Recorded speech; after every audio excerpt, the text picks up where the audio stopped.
Merhabalar, hoş geldiniz. Hem kız hem erkek bebekler için uyumlu tulum çalışması yapacağız bugün. Örgümüzün büyüklüğü 3-6 ay arası uyumlu oldu. Santim olarak ölçülerini videonun sonunda verdim. Bu ölçüler sizin istediğiniz büyüklükte ise aynı şekilde örgünüze karar verip başlayabilirsiniz. Ya da biraz daha büyük nasıl yaparız, küçük nasıl yaparız onu yine videonun sonunda anlatmaya çalıştım. Örgümüzü daha önce bir benzerini yapmıştık. O tulumda işleme detayı vardı. Hemen burada hatırlayacaksınız. Bu da videolarımın arasında mevcut. İsterseniz yine işleme detayıyla süsleyebilirsiniz. İsterseniz sade olarak çalışabilirsiniz. Yine ağ ortasını ve yan tarafı çıt çıt yardımıyla ben birleştireceğim. Sizler yine düğme detayıyla tamamlayabilirsiniz. Bağcık çalışmamız var. Örgümüz için 2 tane ip kullanacağız. Kolay bir çalışma olacak. Ajur çalışmasını farklı bir teknikle uyguladık. Bunu da öğrenmiş olalım. Aynı zamanda bunu hırka olarak da bitirebileceğiniz bir detay var. Orayı da size anlatmaya çalıştım. Hemen örgümüzü anlatmaya başlayalım. İstediğiniz bebek ipiyle çalışabilirsiniz. Koton iplerle çalışabilirsiniz. Her zamanki ördüğümüz, kullandığımız bebek yünleriyle örgünüzü çalışabilirsiniz. 3,5-4 numaraya uygun. Kullanacağım şiş numaram 3,5 olacak. Benim elimin sıkılığına göre 3,5 numara uygun. Sizlerin örgüsü sıkı sıkı düşüyorsa, eliniz sıkıysa 4 numarayı da tercih edebilirsiniz. Şimdi 3,5 numaralı şişime 49 tane ilmeğimi attım. Ve burada hemen birinci sırada bütün ilmeklerimi ters olarak örüyorum. İlk ilmeğimi de örerek alacağım. Sıramızı tamamlayalım ters örgülerle. Örgümüzün ön yüzüne geçince hemen roba ayrımlarını yapmaya başlayacağız. Birinci sıramı ters örgülerle tamamladım. Şimdi örgümün ön yüzüne geçmiş oldum. Örgümüzü düz örgülerle örüp ilerleyeceğiz. Arada da tabii örnek çalışmamız olacak. Şimdi bu yakamızı 2 ön 49 olan ilmeğimizi 2 ön 9 kol 19 arka 9 kol 2 ön olarak ayırdık. Bu daire içine aldım 2 ilmeğim de sabit 2 düz ilmeğim olacak. Örgümün her ön yüzünde bu 2 düz ilmeğimin sağında solunda robamız yeterli uzunluğa gelene kadar gizli artırma yapacağım. 2 ilmeğimi düz olarak örüyorum. Birinci ilmeğimi de örgüm boyunca örerek alacağım. Şimdi ön için 2 düz ilmeğimi ördüm. Bir gizli artırma yapıyorum. Şöyle çapraz görüntü vererek gizli artırmamızı yaptık. Aradaki sabit ilmeğim olan 2 düzümü örüyorum. Ve bir gizli artırma yapıyorum.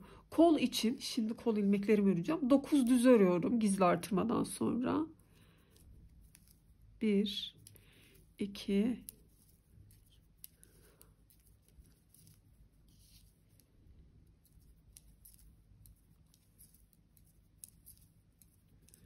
9 düzümü ördüm. Bir gizli artırma. Aradaki sabit 2 düzümü örüyorum. Bir gizli artırma.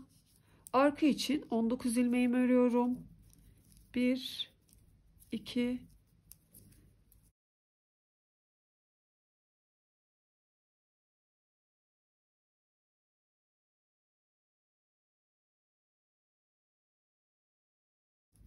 18 19 ilmeğimi ördüm. Bir gizli artırma. Aradaki sabit 2 düzümü örüyorum. Şu daire için aldığım 2 düzlerim var ya. 1 2 düzümü ördüm. Bir gizli artırma. Kol için 9 ilmeğimi örüyorum. 1 2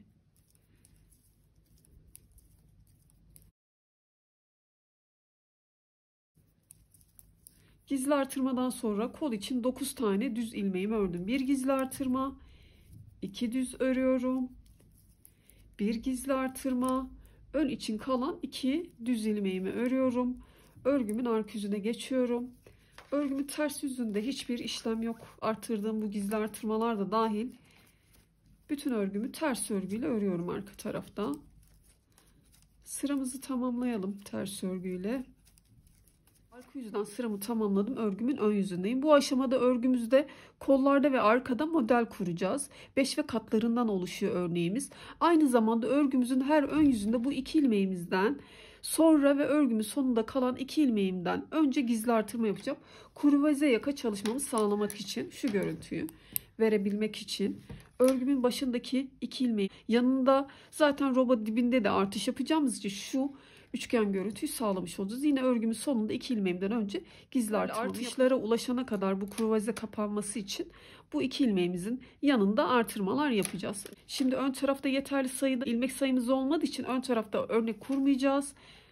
Kolda Arkada da 2 tane örnek kurarak başlayacağız modelimizi yapmaya. Örgümün ilk ilmeğini de örerek alacağım örgüm boyunca. 1 2 ilmeğimi ördüm. Burada bir gizli artırma yapmam gerekiyor. Anlattığım gibi gizli artırmamı yaptım. Bir düz ördüm. Ön için toplam 4 tane ilmeğimi çalışmış oldum. Şurası da benim aradaki sabit 2 ilmeğim. Bunun dibinde, sağında, solunda gizli artırma yapıyorduk. Şimdi gizli artırmamı yapıyorum. Ve şu an şişimde 2, 4, 5 tane ilmeğim oldu. Sabit 2 ilmeğimi örüyorum. 1, 2. Gizli artırmamı yaptım ve kol ilmeklerime gelmiş oldum. Burada model kuracağım dediğim gibi. Artırma ile beraber şu an şişimde 11 tane ilmeğim oldu. Modelimi tam ortaya olacak şekilde gizli artırmadan sonra 5 düz örüyorum.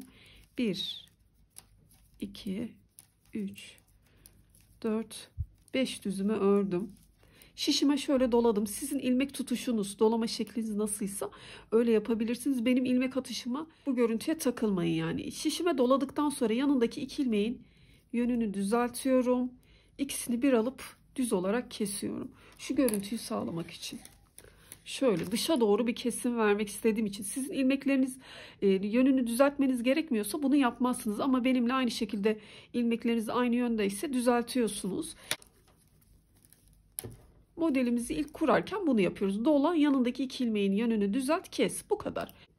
Bu kestiğim ilmek de dahil 1, 2, 3, 4, 5 düz ördüm. Sabit 2 düz ilmeğimi gördüm. Bunun dibinde bir gizli artırma. 2 düzümü örüyorum. Bir gizli artırma. Arka tarafta da yine model çalışacağız. Bunun için gizli artırmadan sonra 5 düz örüyorum.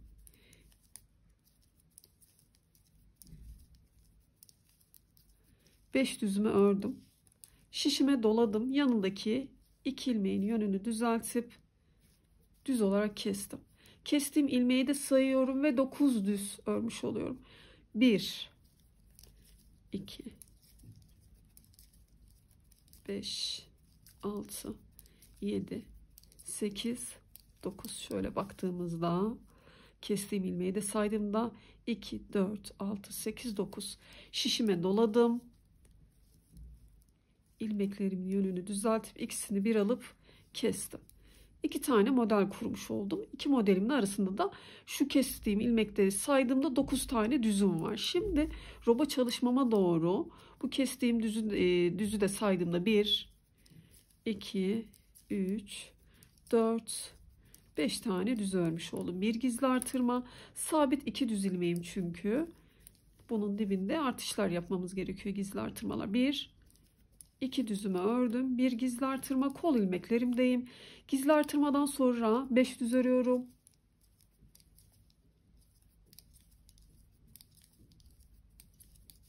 Bir dola, 2 ilmeğimin yönünü düzeltiyorum. İkisini bir alıp kesiyorum. Roba artışıma doğru yine sayayım sizin için. Kestiğim ilmekte saydığımda 1, 2, 3, 4, 5 düz ördüm. Bir gizli artırma, 2 düz ör, bir gizli artırma. Şişimde 2 ilmeğim kalana kadar örüyorum. Yani zaten bir tane ilmek ördüm. Bir gizli artırma, 2 ilmeğimden önce gizli artırmamı yapmış oldum. Şimdi örgümün arka yüzünde hiçbir işlem yok. Bütün ilmekleri ters olarak örüyorum.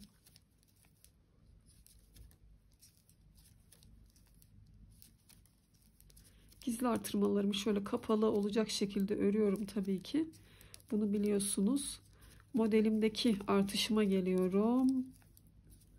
O tabii ki şöyle delik olacak şekilde ters olarak örüyorum. Şurada. Arka yüzden sıramızı tamamlayalım. Bütün ilmekleri ters olarak öreceğiz. Yüzden sıramı tamamladım. Örgümün ön yüzündeyim. Baştaki 2 ilmeğimi örüyorum. Gizli artırmamı yapıyorum. Sabit 2 düz ilmeğime kadar 3 düzüm var. Onu örüyorum. Baktığımda ön taraf için 2, 4, 6 düz örmüş oldum. Bir gizli artırma, sabit 2 düzümü örüyorum. Bir gizli artırma. Model çalışmasına devam ediyoruz. Modelimiz 5 ilmekten oluşuyor. Şimdi şu ajur çalışmama doğru 4 tane düz örüyorum burada. 1, 2, 3, 400 ördüm. Şuradaki ajurum var ya, bunun yanındaki 2 ilmeği keseceğim ve onun yanındaki 2 ilmeği keseceğim. Şimdi 2 ilmeği şöyle sağa doğru kestim. Bir doladım. Ajurlu ilmeğimi ördüm. Bir düz ördüm yani. Bir doladım. Burada yine ilmeklerimin yönünü düzeltiyorum. Kesmemi yapıyorum. Şöyle bir görüntümüz oluyor. Sizler ilmeklerinizin yönünü bu tarafta çevirmeniz gerekiyorsa burada çevirirsiniz. Şimdi kestikten sonra 400 ördüm. Kestiğim ilmek de dahil 1, 2, 3, 4, 5. Sabit 2 ilmeğime geldim. Bir gizli artırma. 2 düzümü ördüm. Bir gizli artırma. Şimdi arka taraftayım. Arka ilmeklerimdeyim. Burada da gizli artırmadan sonra 400 örüyorum.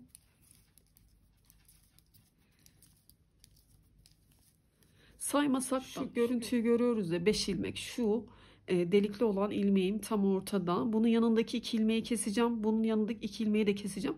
Tabii ki şu aralarda dolamalar yapıyorum. Yani gizli artırmadan sonra 400 ördüm. 2 ilmeğimi kestim. Bir dola, bir düz ör, bir dola. 2 ilmeğimin yönünü düzeltip kestim. Kestiğim ilmeği saymadan 1, 2, 3, 4, 5 düz ördüm. Zaten şu görüntüyü gördüm. Şu delikli ilmeğim, yanındaki 2 ilmeğim ve yanındaki ilmeğim 5 ilmeğim. Baktığımda da şu kestiğim ilmekten sonra 1, 2, 3, 4, 5 düz ördüm. 2 ilmeği bir alıp kestim. Bir dola, bir düz ör, bir dola. İlmeklerimin yönünü düzeltip kestim. Roba artışına doğru kestikten sonra 1, 2, 3, 4 düz ördüm. Bir gizli artırma, çünkü sabit 2 ilmeğimi gördüm. Sabit 2 ilmeğimi ördüm. Bir gizli artırma, kol ilmeklerimdeyim. Burada da 1, 2, 3, 4. Gizli artırmadan sonra 400 ördüm. 2 ilmeği bir alıp kesiyorum. Bir dola, bir düz ör, bir dola. İlmeklerimin yönünü düzeltip 2 ilmeği bir alıp kesiyorum. Kestikten sonra 1, 2, 3, 400 ördüm. Sabit 2 ilmeğimi gördüm. Bir gizli artırma, 2 düzümü örüyorum. Bir gizli artırma, şişimde 2 ilmeğim kalana kadar örüyorum.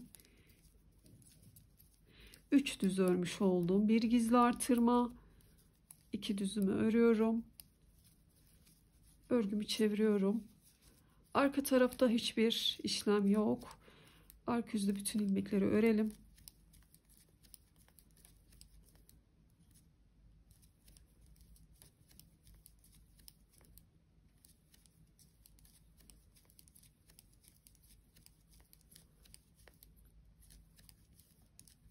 Arka yüzden sıramı tamamladım. Modelimdeki şöyle delikli görüntü oluyor. Buna dikkat edelim. Gizli artırmalar zaten yine kapalı şekilde düşüyor. İlk 2 ilmeğimi örüyorum. Yanında gizli artırmamı yapıyorum. Sabit 2 ilmeğime kadar düz olarak örüyorum. Sayayım. Şöyle gizli artırmadan sonra 1, 2, 3, 4, 5 düz ördüm. Gizli artırmadan sonra toplamda da 2, 4, 6, 8 düz ördüm. Bir gizli artırma, aradaki sabit 2 düzümü örüyorum. Bir gizli artırma, kol ilmeklerindeyim ve örnekteki son sıra ajur çalışmasındayım. Örneğimiz örgümüzün ön yüzünde çalışmak üzere 3 aşamadan oluşuyor. Gizli artırmadan sonra 1, 2, 3, 4, 5, 6, şu ilmeğimi de örüyorum, 7. Şuradaki görüntü var ya, şu V gibi kesik hat olan görüntüden önceki 2 ilmeğimi kesiyorum. O şekilde anlayabilirsiniz. Bir doladım. 2 ilmeğimin yönünü düzeltiyorum. Bu 2 ilmeği kesiyorum. 3. sıra modeldeki katım açıldı, onu düzeltmem gerekiyor. Modeldeki 3. çalışmam da bu şekilde oluyor. Bunu kestim. Şuradaki görüntümden önceki 2 ilmeğimi kestim. Ve kestikten sonra 1, 2, 6 düz ördüm. Şu roba artışı da artık belli oluyor aslında. Bu 2 sabit ilmeğim sizin için saydım. Kestiğim ilmek dahil 7 düz örmüş oldum. Bir gizli artırma, aradaki 2 ilmeğimi ördüm. Bir gizli artırma. Şimdi arka modelime doğru gizli artırmadan sonra 7 düz örüyorum. 1, 2, 3, 4, 5, 6, 7. Şu modelimdeki şu ilmeği de ördüm. At gibi duran görüntüden önceki şu 2 ilmeğimin yönünü düzeltip bu ikisini keseceğimi anlıyorum. Tabii şurada bir dolama yapıyorum. Pardon. Bir doladım.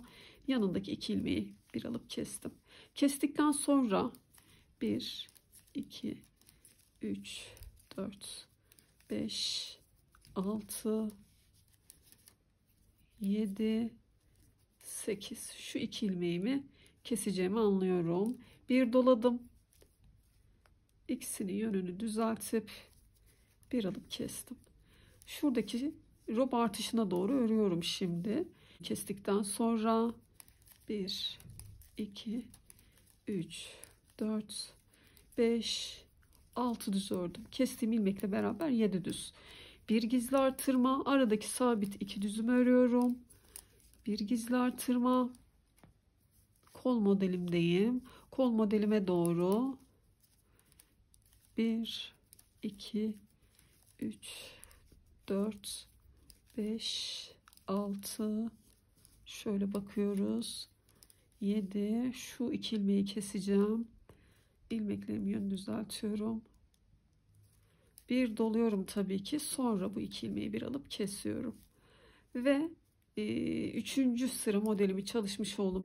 Kestikten sonra 1, 2, 3, 4, 5, 6 düzümü ördüm. Şu sabit 2 düzümü gördüm zaten.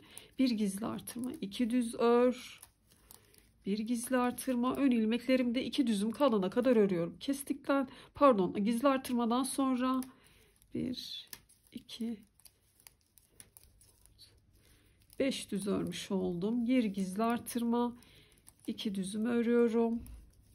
Şimdi burada modelimizi tamamlamış olduk. Modelimizin arasında ön yüzden düz, arka yüzden ters olarak öreceğiz. Bir detay olmayacak. Sadece şu örgümüzün tabii ki başındaki ve sonundaki 2 düz ilmeğimizin yanında artırma yapıyoruz. Roba artışları için olan bu 2 sabit ilmeğim de ön yüzde artışlar yapmaya devam ediyoruz. Onun dışında ön yüzden düz, arka yüzden ters olarak örelim. Örgümün arka yüzünden sıramı tamamladım. Tekrar ön yüzüne geçtim. İlk 2 ilmeği örüyorum. Gizli artırmamı yapıyorum.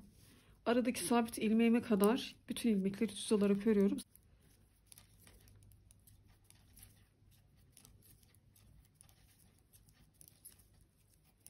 İki düz ilmeğimi gördüm. Bir gizli artırma, yine bir daha sayacağım. 2, 4, 6, 8, 10.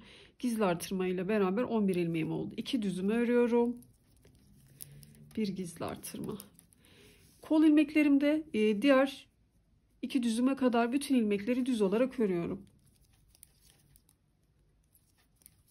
Şimdi modeli tamamladık. Arka yüzden geçerken bir sıra oldu. Buradan geçiyorum. İkinci sıramızı örmüş oluyoruz. Aradaki sıralarımız 7 sıra olacak. Tam 8. sırada örgümüzde yine ön yüzünde yerini değiştirerek tekrar yeniden model çalışacağız. Burada modeli kurduk. Arka yüzden ördük. Birinci sırayı çalışmış olduk. Şimdi ön yüzden geçiyorum. İkinci sıra olarak sayıyoruz bunu.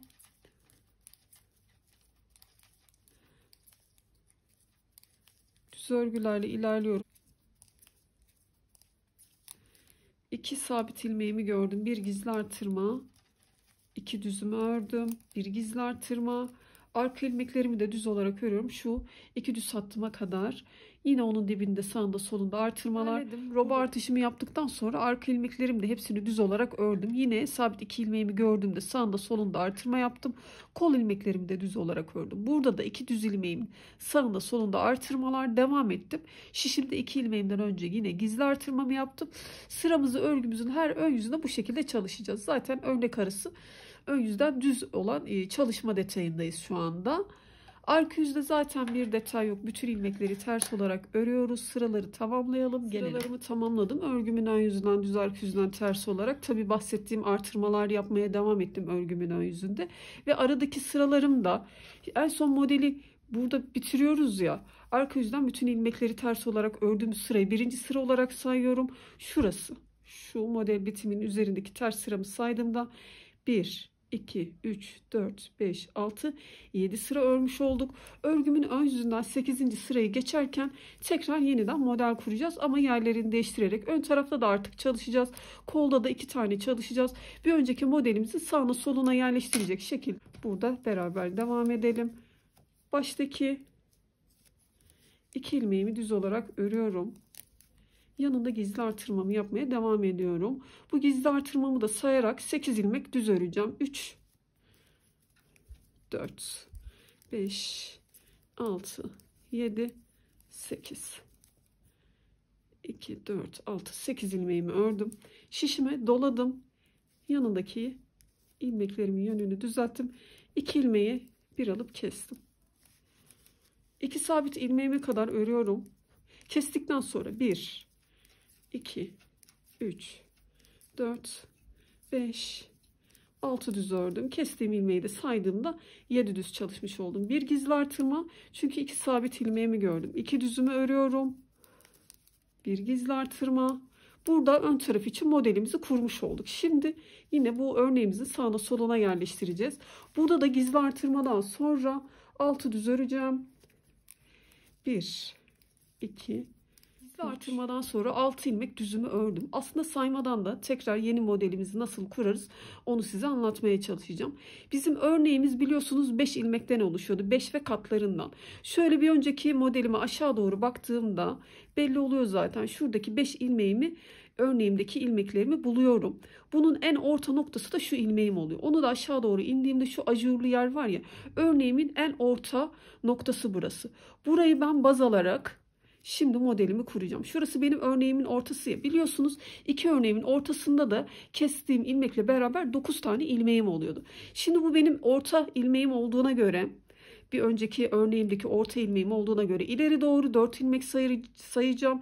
Yine onun sonuna doğru da 4 ilmek sayacağım. Ortadaki 9 ilmeğimi bulmuş olacağım. Şu 2 ilmeği bir alıp kesiyorum ya. Kestiğim ilmeği de saydığımda 9 ilmek dediğim için şu şekilde baktığımda bunu 1 ilmek sayıyorum. 1, 2, 3, 4, 5, 6, 7, 8, 9. 5. ilmeğim benim. Şu ortadaki 5. ilmeğim örgümün bir önceki modelimin tam ortası. Yani bunun hemen yanına model kuracağımı anlıyorum. Şöyle ki bu ajurlu ilmeğimden ileri doğru 5 ilmeğimi gördüğümde yeni model kuracağımı anlıyorum. 5 ilmek diyorum çünkü şu 2 ilmeği bir alıp kesiyoruz ya, bunu 1 olarak sayıyorum. Burada 4 ilmek olduğumu düşünüyorum. Ortadaki ilmeğimi saymadan diğer tarafa doğru 4 ilmek olduğunu görüyorum. Ve burada model çalışacağımı anlıyorum. Şöyle ki hemen şu ajurlu ilmeğimden yukarı doğru baktığımda şöyle de ileri doğru saydığımda burada benim 5 ilmeğim var ya, doluyorum. 2 ilmeğimin yönünü düzeltiyorum. İkisini bir alıp kestim. İşte bu benim 1 ilmek olarak sayıyorum. 1, 2, 3, 4, 5.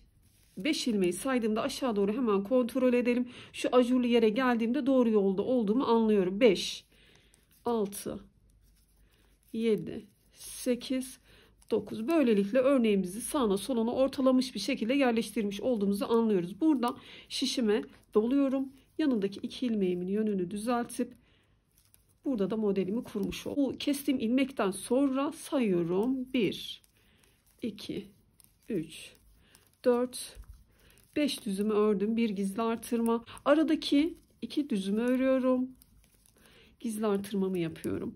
Gizli artırmadan sonra yine biz örneği yerleştirmesini anlayana kadar yine sayı vereceğim size. 6 tane düz örüyorum burada da. 1, 2, 3, 4, 5, 6. Yine kontrol edelim. Bir önceki örneğimin en orta noktasına bakıyorum. Şu benim ortadaki ilmeğin. İleri doğru 5 ilmeğimi saymam gerekiyordu. Şu aslında 1 ilmek olarak sayıyorum. Yani aslında 4 ilmek. Şişime doladım. İkisinin yönünü düzeltip kesiyorum. 1.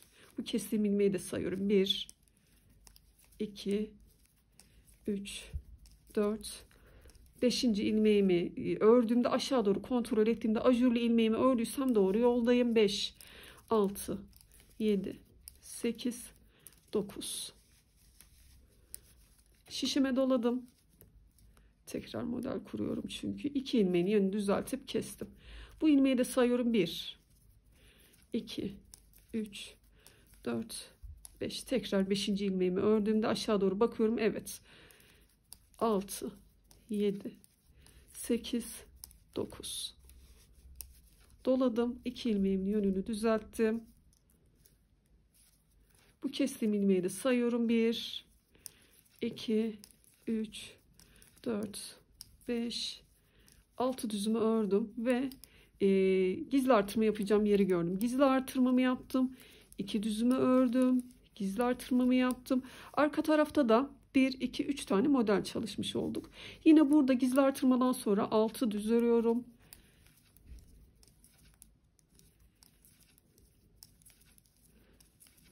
Altı düzümü ördüm. Saymasam da artık modelimi nasıl kuracağımı buldum. Hemen aşağıdaki modelimin en ortasını takip ediyorum. Şu orta ilmeğim. İleri doğru 5 ilmeğimi sayıyorum. 1 doladım. 2 ilmeğimin yönünü düzelttim. Saymaya başlıyorum. 1, 2, 3, 4, 5, 9 düzümü ördüm. Kestiğim ilmeği de sayarak 1 doladım. 2 ilmeğimin yönünü düzeltip ikisini bir alıp kesiyorum. Koldaki örneklerimi de çalışmış oldum. Kestiğim ilmeği de sayıyorum. 1, 2, 3, 4, 5, 6 düzümü ördüm. Şu aradaki sabit 2 düzümü gördüm. Bir gizli artırma, 2 düz ör. Bir gizli artırma, ön tarafı örüyorum şimdi. Ve gizli artırmadan sonra 7 düz örüyorum. 1, 2, 3, 4, 7 düzüm ördüm. 1 dola. 2 ilmeğimin yönünü düzeltiyorum. Kesiyorum. Bu ilmeği de sayıyorum. 1, 2, 3, 4, 5. Gizli artırmamı yaptım. 6, 7, 8. Simetrik oldu. Diğer tarafta ne yapmıştık? Hemen modeli kurarken başta 8 ilmeğimiz vardı. 2, 4, 6, 8 doladık. Sonra kesmemizi yaptık. Burada da yine simetrik oldu. Yine 2, 4, 6, 8. Burada da dolama ilmeğim. Şimdi arka yüzden nasıl olsa modeli kurduk artık. Daha rahat ilerleyeceğiz. Bütün ilmekleri ters olarak örüyoruz. Tekrar örgümüzün ön yüzünde örnek çalışmamıza devam ediyoruz. Sıramı tamamladım. Tekrar örgümün ön yüzündeyim. Baştaki 2 düzümü ördüm.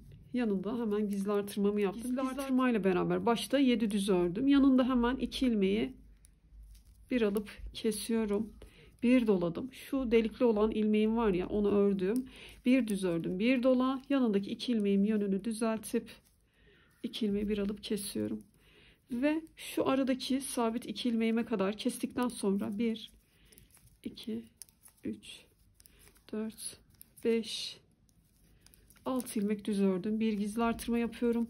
2 düz ör. Bir gizli artırma. Şuradaki yere kadar ilerliyorum. Şuraya görene kadar öreceğim. Yine sayacağım tabi.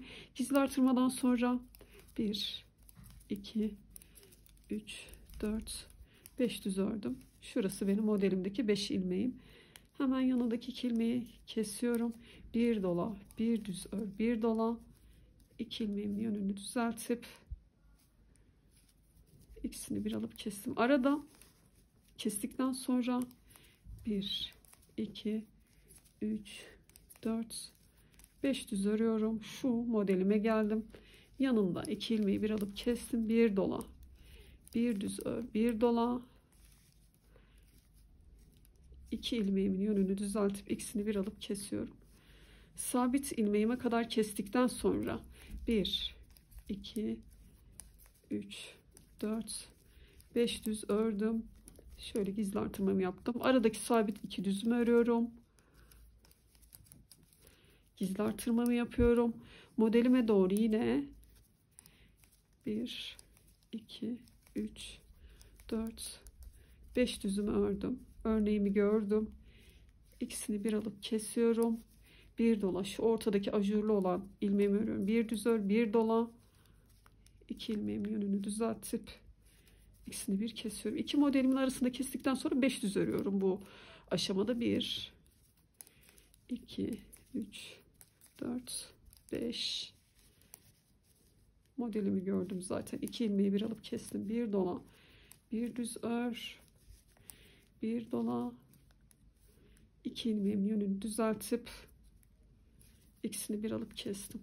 Yine arada kestikten sonra 5 düz örüyorum.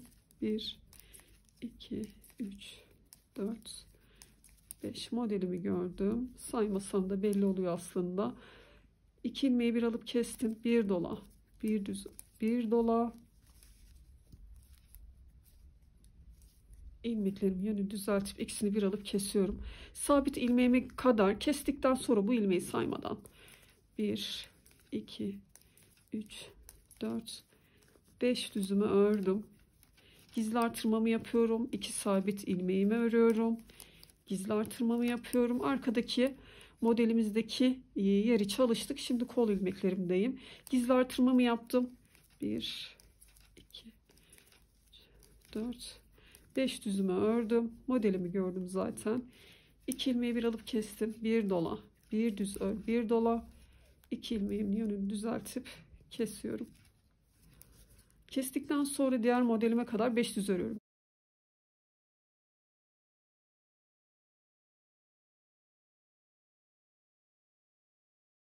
Koldaki modelimi de tamamladım. Şimdi kestikten sonra sayıyorum. 1 2 3 4 5 düzümü ördüm. Bir gizli artırma. Aradaki 2 düzümü örüyorum. Bir gizli artırma. Ön taraftaki modelime doğru gizli artırmadan sonra 1 2 6 düzümü ördüm. 2 ilmeği bir alıp kesiyorum. Bir dola, bir düz ör, bir dola. Yanındaki 2 ilmeğin yönünü düzeltiyorum. İkisini bir alıp kesiyorum. Şişimde 2 ilmeğim kalana kadar düz olarak örüyorum. 2 ilmeğim kaldı. Bir gizli artırma, kalan 2 ilmeğimi örüyorum. Örneğimizdeki ikinci aşama yerini de çalıştık. Şimdi arka yüzden bütün ilmekleri ters olarak örelim. Tekrar örgümüzün ön yüzünde model çalışmamızın son sırasını yapalım. Arka yüzden sıramı tamamladım. Tekrar örgümün ön yüzündeyim. Baştaki 2 ilmeğimi örüyorum. Bir gizli artırma. Gizli artırmayı da saydığımda 3 4 5 6 7 8 9 şu ilmeğimi de örüyorum. 10. Gizli artırmayla beraber 2 4 6 8 10 ilmek ördüm. Bir doladım. Buradaki 2 ilmeğimin yönünü düzeltiyorum. Şöyle ikisini bir alıp kestim.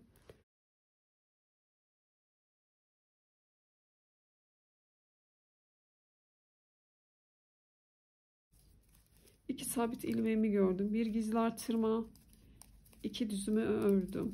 Bir gizli artırma.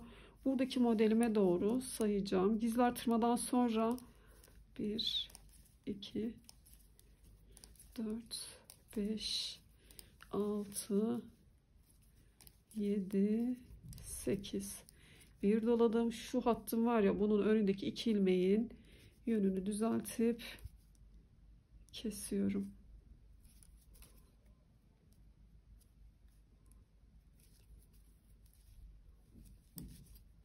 Kestikten sonra, daha doğrusu ilk modeli kurarken kestiğim ilmeği de saydığımda 9 örüyorduk, sonra dola kes yapıyorduk ya, aynı şey oluyor bu 3. sırada modelimizi geçerken. Şimdi kestiğim ilmeği de saydığımda 1 2 3 4 5 6 7 8 9 ilmeğimizi örüyoruz. Bir dola, 2 ilmeğin yönünü çevir, kes.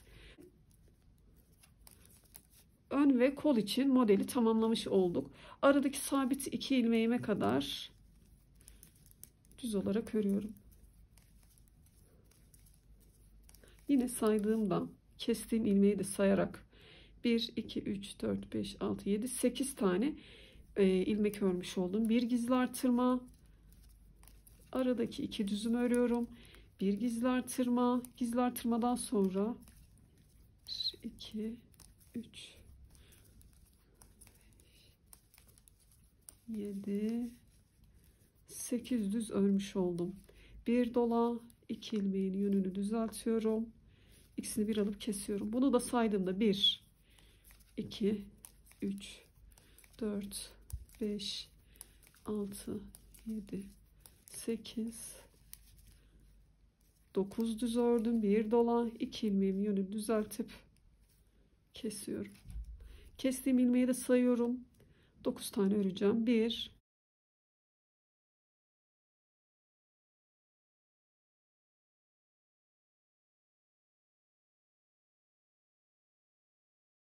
aradaki 2 sabit ilmeğime kadar örüyorum. Yine sayayım. Bu kestiğim ilmekle saydığımda 1, 2, 3, 4,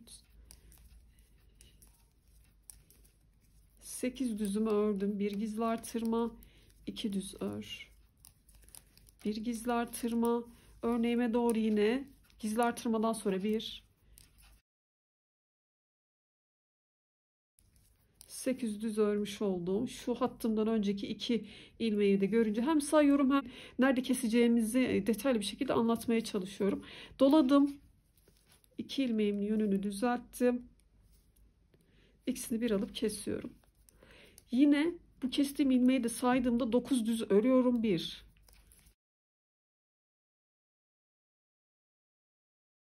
9 düzümü ördüm. Zaten keseceğim ilmekler de belli. Bir doladım. 2 ilmeğimin yönünü düzelttim. İkisini bir alıp kestim ve aradaki sabit 2 ilmeğime kadar kestiğim ilmeği de saydığımda 1, 8 düz ördüm. Bir gizli artırma.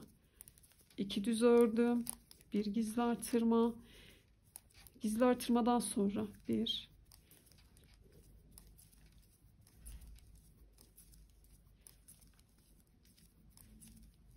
8, 9 düz ördüm.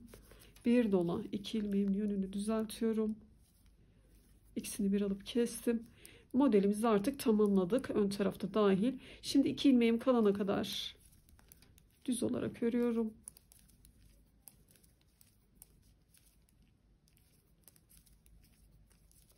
İki ilmeğim kaldı. Ondan önce bir gizli artırma, kalan 2 ilmeğimi örüyorum. Arka yüzden bütün sıramı ters örgüyle örüyorum ve o birinci sıram olmuş oluyor. Ondan sonra sayarak arada 7 sıra örüyoruz. Tekrar 8. sırada örneğimizin yerini değiştirerek model kuruyoruz. Sıralarımı tamamladım. Arka yüzden baktığımda en son modeli kurdum. Hemen tepesindeki ters sıramı sayıyorum. 1, 2, 3, 4, 5, 6, 7 sıra tersim olmuş görünüyor. Modelimi yerini değiştirerek tekrar 3. örnek çalışmasını yapacağız. 1, 2, 3. örnek çalışmasını yapacağız. Baştan 2 ilmeğimi düz olarak ördüm. Yanında gizli artırmamı yaptım ve model kuracağım yere doğru ilerliyorum. 3, 4, 5, 6, 7, 8, 9. Gizli artırma ile beraber 2, 4, 6, 8, 9. Şimdi hemen bakalım. Şu benim bir önceki örneğimin en orta ilmeğim. İleri doğru 5 ilmeğimi gördüm. Burada örnek kuracağım anlıyorum. Şişime doladım. Bu 2 ilmeğimin yönünü düzeltip kesiyorum. Şöyle ortadaki ilmeğimden ileri doğru baktığımda işte burada 4 ilmek olduğunu, bu 2 ilmeği bir alıp kestiğim için 4 ilmek olarak kabul ediyorum. 1, 2, 3, 4, 5. ilmeğin bir önceki ilmeğimin tam ortasına denk gelmesi gerekiyor. 5, 6, 7, 8, 9. Kestiğim ilmekle beraber 9 düzümü ördüm. Şişime bir doladım. 2 ilmeğimin yönünü düzeltip tekrar örneğimi kurmuş oldum.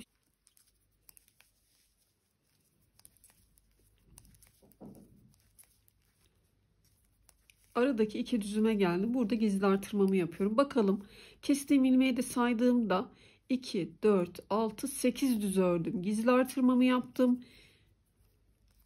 2 düzümü örüyorum. Gizli artırmamı yapıyorum. Kol ilmeklerim modelimdeki orta ilmeğime bakıyorum. Şurası benim orta ilmeğim. İleri doğru 5 ilmeğimi buluyorum. Şurada model çalışacağım. Şurada ilmek dolacağım yani 2, 4, 6, 7. Doladıktan sonra 7 düz öreceğim.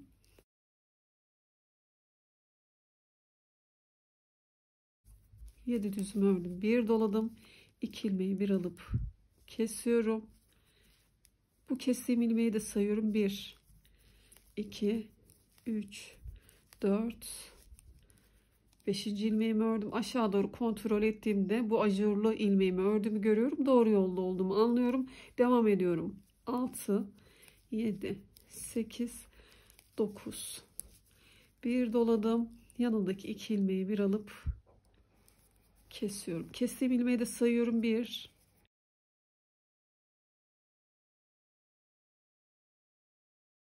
9 düz ördüm. Bir doladım. 2 ilmeğimin yönünü düzeltip kesiyorum. Aradaki 2 sabit ilmeğime doğru düz olarak örüyorum. Kestiğim ilmeği de saydığımda 2, 4, 6, 7. 7 düz ördüm. Bir gizli artırma yaptım. 2 düzümü örüyorum. Bir gizli artırma. Yine koldaki modelimi de yerleştirmiş oldum. 1, 2, 3 tane. Arka taraftayım. Burada modelimi yerleştireceğim. Gizli artırmadan sonra 1, 2, 3, 7 düz ördüm. Hemen kontrol ediyorum. Aşağıdaki örneğimin en orta noktasını buluyorum. İleri doğru 5 ilmeğimi görüyorum. Bir dola, yanındaki 2 ilmeği bir alıp kesiyorum. Kestiğim ilmekle beraber 9 düz sayıyorum. 2, 3, doladım. Yanındaki 2 ilmeğimin yönünü düzeltip ikisini beraber kesiyorum. Bu şekilde takip ettiğimizde zaten bir önceki iki modelimin tam ortasına denk geliyor yeni kurduğum örneğim. Şimdi sayarak yerleştirerek ilerleyelim. Her örneği göstermeyeyim. Sizin de anladığınızı düşünüyorum.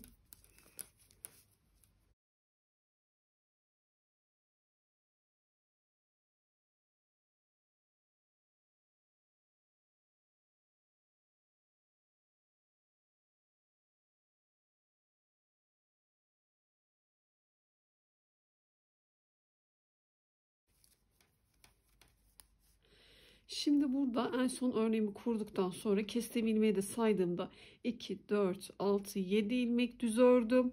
Gizli artırmamı yaptım. Aradaki 2 düzümü örüyorum. Gizli artırmamı yapıyorum. Koldaki örneklerimi yerleştiriyorum. Arkada da 1, 2, 3, 4 tane örnek çalışmış olduk. 7 düz örüyorum. 7 düzümü ördüm. Kontrol ediyorum. Şu ortadaki ileri doğru 5 ilmeğim var. Bir doladım. 2 ilmeğimin yönünü düzeltiyorum.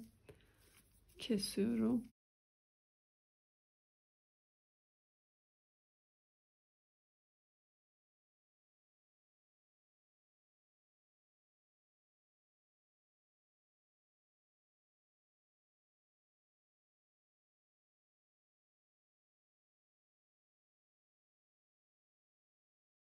Gizli artırmamı yaptım. Aradaki sabit 2 ilmeğimi gördüm. Yine burada kestiğim ilmeği de saydığımda 2, 4, 6, 7 düz ördüm. Gizli artırmamı yapıyorum. 2 düz örüyorum. Gizli artırmamı yapıyorum. Gizli artırmadan sonra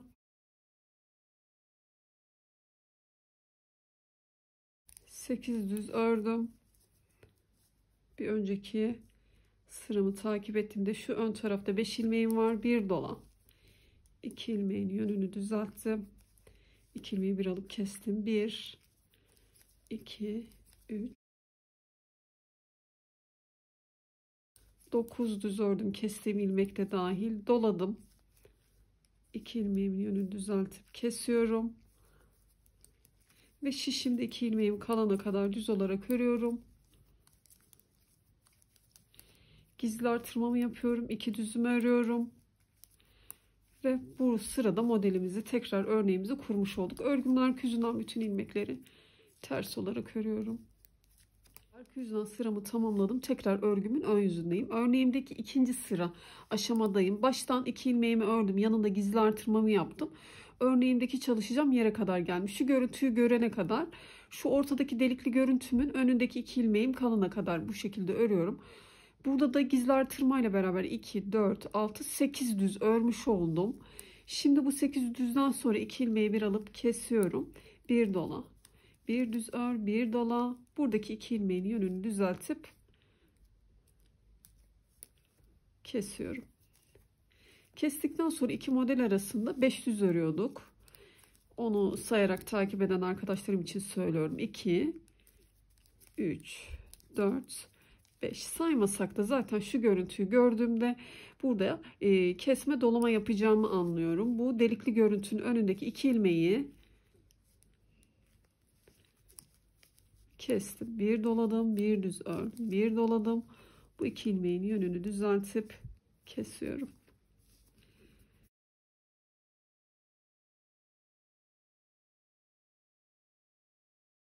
Yedi düz ördüm. Bir gizli artırma yaptım. Sabit 2 ilmeğimi ördüm. Burada da ikinci sırada modelimiz için çalışmış olduk. 2 ilmeğimi ördükten sonra bir gizli artırma yapıyorum. 6 düz örüyorum. 6 düzümü ördüm. Buradaki 2 ilmeğimi bir alıp kestim. Bir doladım. Bir düz ördüm. Bir doladım. 2 ilmeğimi yönünü düzeltip kesiyorum. Bu sırayı böyle tamamlayalım. Zaten örnekleri kurduğumuz noktalar belli. Keseceğimiz, dolayacağımız yerleri de biliyoruz. Bu 2 düz ilmeğimizin sağında solunda gizli artırma yapıyoruz. Devam edelim. Ön tarafta da yine örneğimizi çalışıyoruz. Son 2 ilmeğimizden önce gizli artırmamızı yapıyoruz. Arka sıradan hiçbir işlem yapmadan bütün ilmekleri ters olarak örüyoruz. Örgümüzde model için 3. aşamayı geçerken yine göstereyim size. Arka yüzden sıramı tamamladım. Tekrar örgümün ön yüzündeyim. Baştan 2 ilmeğimi ördüm. Yanında gizli artırmamı yaptım. İlerledim. Modelim için 3. aşama çalışmasını yapacağız yine. Ve gizli artırmayı da saydığımda 2, 4, 6, 8, 10, 11. Şöyle bir görüntümüz oluyor. Şu modelimizdeki şu ajurlu ilmeği de örmüş oluyoruz. 11 ilmek örmüş olduk. Zaten söylediğim gibi şu kesme hattımın önündeki 2 ilmeği kesiyorum. Tabi bir doladım. 2 ilmeğimin yönünü düzeltip kestim. Bu haliyle örnek çalışmamızı tamamlamış oluyoruz. Kestikten sonra aynı modeli ilk kurduğumuz gibi kestiğimiz ilmeği de sayarak 9 düz örüyoruz. Bu ilmeğin 9 ilmek ördüm. Şişime doladım. 2 ilmeğimin yönünü düzelttim. İlmeğimi kestim. Aradaki sabit ilmeğime kadar örüyorum.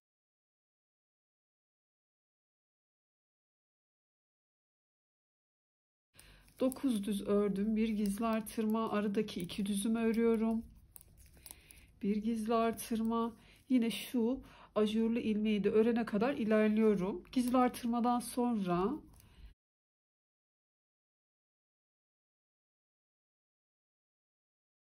9 düz ördüm. Şişime doladım. İlmeklerimin yönünü düzeltip 2 ilmeği bir alıp kesiyorum. Kestiğim ilmeği de sayarak 2,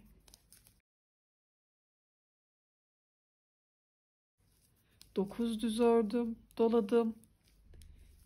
2 ilmeğimin yönünü düzeltip ikisini bir alıp kesiyorum. Bu şekilde bu sıralamayla örüyoruz. Bu sırada zaten modelimizi tamamlamış oluyoruz. Sonra aradaki düzleri çalışıyoruz. Örneğimin son sırasını tamamladıktan sonra aradaki ön yüzden düz, arka yüzden ters sıralarımı ördüm. Bu aradaki mesafeyi ön yüzden bakarak da şöyle anlayabiliriz. Şu ajurlu ilmeğimin hemen tepesindeki düzümden saydığımda 1, 2, 3, 4, 5, 6 sıra önde düz görünüyor. Arka taraftan baktığımda da 7 sıra olduğunu söylemiştim. Şu tepedeki hemen tersimi de sayıyorum. 19 defa gizli artırma yapmış olduk. 20 defa dedim ama 19 defa bizim için yeterli olacak. 13-13,5 santim çalışmış olduk robo uzunluğumuzu. 19 defa gizli artırma yaptığımızı nasıl anlarız? Hemen şöyle hesaplayalım. Ön için 2 ilmeğimiz vardı. Hemen burada örgümüzün ön yüzüne geçtiğimizde gizli artırma yapmaya başladık. 19 defa gizli artırmamızı yaptık. Da bir sıra sonra 2 ilmeğimden sonra ve önce artırma yapmaya başlamıştım. Dolayısıyla ön tarafta 18, şu 2 düz ilmeğin dibinde 19, önde de 2 ilmeğimiz vardı. Toplamda 39 ilmeğe ulaşınca biz yeterli uzunluğa geldiğimizi anlıyoruz. Zaten burada örnek kuracağız. Oradan da anlayabilirsiniz.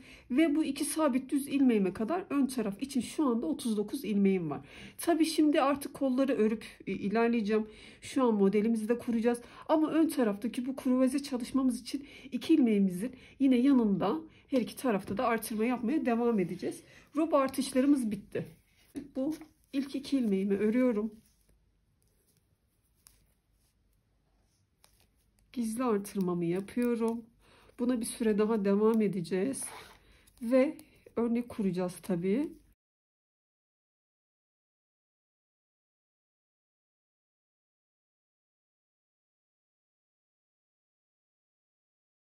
Burada örneğimi kuracağım. Buraya kadar 2, 4, 6, 8, 10 ilmek ördüm gizli artırmayla beraber. Bir doladım. İlmeklerimin yönünü düzeltip kestim. Bu ilmeği de sayarak ilerliyorum. 1,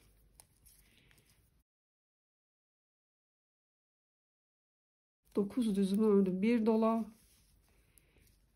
2 ilmeğimin yönünü düzeltip kesiyorum. Kestiğim ilmekle beraber 9 düz sayıyorum.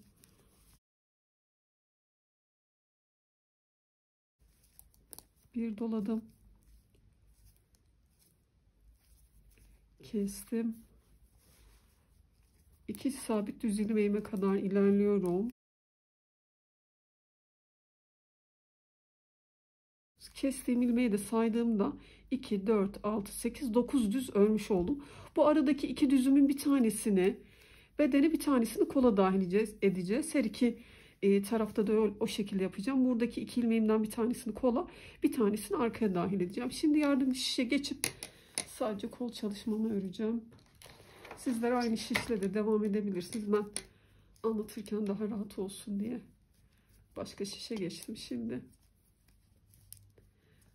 Kol çalışmama geldim. Tabi burada da modelimi kuracağım.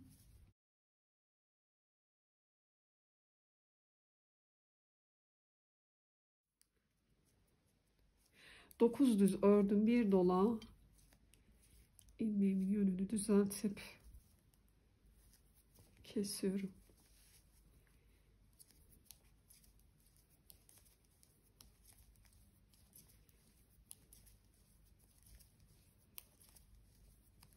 Dokuz düz ördüm. Kestiğim ilmekle beraber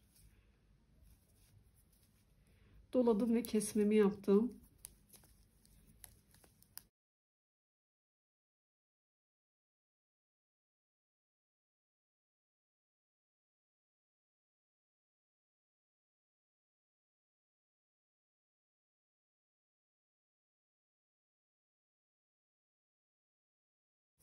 Kolda 1, 2, 3, 4 tane örnek çalışmış olduk. Şimdi 2 sabit ilmeğime kadar ilerliyorum. Buradaki 2 düzümden bir tanesini de kola dahil edeceğim. Kestiğim ilmeği de saydığımda 2, 4, 6, 8, 9 tane de bu tarafta ilmeğim var. Örgümü çeviriyorum artık. İlerlemiyorum çünkü sadece kolu öreceğim. Arka yüzden bütün sıramızı ters olarak örelim.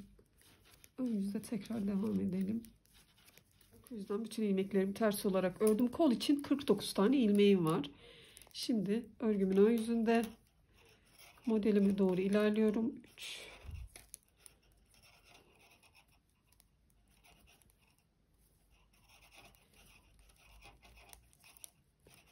7 düz ördüm. Şimdi örneğimin ikinci sırasındayım.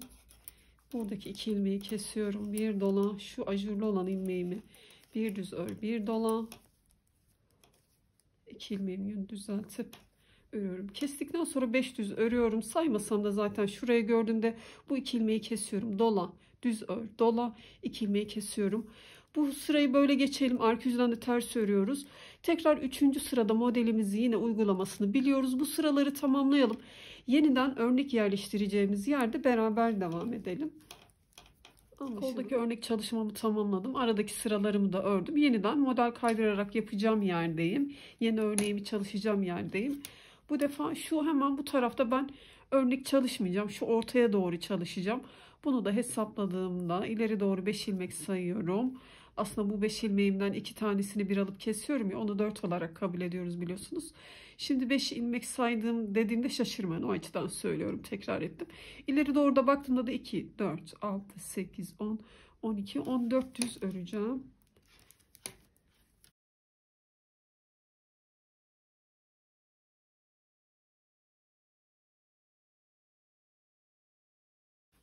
Düzümü ördüm. Bir doladım. 2 ilmeğimin yönünü düzeltip kesiyorum. Şimdi yine zaten sıralamayı biliyoruz. Burada örneğimizi bu şekilde kuruyoruz. Bu örneği tamamlıyoruz. Yine yerini değiştirerek ördüğümüzde de aynı şekilde oluyor. 9 tane örüyoruz, doluyoruz, kesiyoruz. Bir örneği tekrar yerini değiştirerek ördüğümüzde de ne yaptık burada? 2, 4, 6, 8, 10, 12, 14 düz ördük. Bu sıralama değişmeyecek. Bu sayı değişmeyecek. Kolumuz yeterli uzunluğa gelene kadar örelim. Kol ağzında bilek kısmında kesme yapacağız tek sırada. Sonra 2 diş haroşa sırası öreceğiz. Kolumuzdaki çalışmayı tamamlamış olacağız. Yeterli uzunluğa geldim. Baktığımda 15,5-16 santim arası çalışmış oldum. Örneklerime de baktığımda şu hemen yakanın dibinden 1, 2, 3, 4 tane örnek çalışmış oldum. Bu örnekten sonra aradaki düzlerimi yine normal ördüm. 7 sıramı tamamladım. Şimdi burada lastik çalışmasına geçmeden önce lastik çalışmam 2 diş haroşa ile olacak. Bir sırada kesme yapacağım. 49 ilmeğimi 14 ilmek eksilterek 35 ilmeğe düşeceğim. Ben şimdi örgümün arka yüzünden geçerken ters örgülerimin içinde kesmelerimi yapacağım. Ön yüzde benim haroşamı örerken zaten direkt haroşa sıram oluşuyor. Haroşaların düz örgüyle ören arkadaşlarım karar verebilirler. Ön yüzden arka yüzden istedikleri taraftan örgüleri kesebilirler. Sonuç olarak 2 diş haroşamızı 35, 36, 34 ilmek gibi düşürdüğümüz ilmek sayısıyla tamamlamamız bizim için yeterli. Şimdi 2 ördüm. Hemen yanında 2 ilmeği bir alıp kestim. 1 ördüm. Hemen yanında 2 ilmeği bir alıp kestim. 2 ördüm. 1 kestim. Bu arada kaç tane ördüğümün bir önemi yok. Önemli olan 14-15 tane ilmek eksiltmek. Şimdi 2 tane örüyorum. Eksiltiyorum. Bir tane örüyorum. Eksiltiyorum. Böyle böyle 14 ilmeğimizi eksiltelim. Bu sırayı tamamlayalım.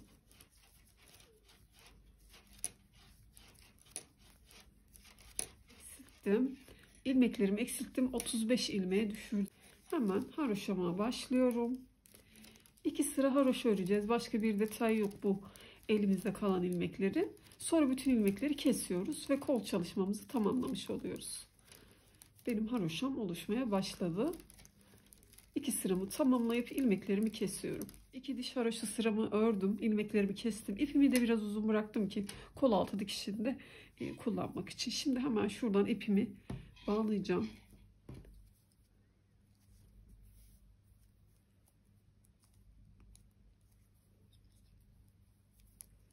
Örgümde ilerlerken modelimin kurma sıramdaydı. Örgümün şu arka tarafı benim. Arkayı örerken modeli de yerleştirerek ilerleyeceğim. Kontrol ediyorum. Şöyle ipimi bağladığım yerden itibaren 2, 4, 6, 7, 8, 9 ilmek düz ördüm. Modelimi yerleştireceğim yerdeyim. Kontrol ettiğimde de doladım. 2 ilmeğimin yönünü düzeltip kesiyorum. Kestiğim ilmekle beraber 9 düz örüyorum.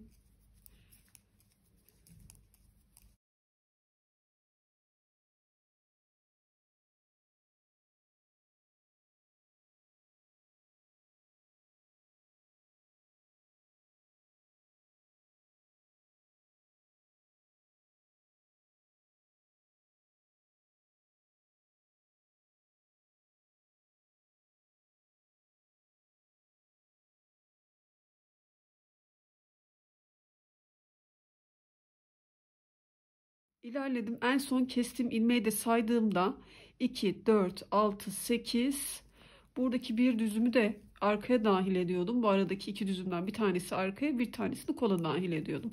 Ve yine baktığımda kestiğim ilmekle beraber 2, 4, 6, 8, 9 tane düzüm olmuş oluyor. Arka tarafta da 1, 2, 3, 4, 5 tane örneğim var ve arka ilmeklerimi saydığımda bu birer ilmekleri dahil etmiş haliyle 59 tane ilmeğim var. Şimdi kol çalışmamı öreceğim. Yine yardımcı şişimi alıyorum. Her tarafta olduğu gibi çalışacağız zaten.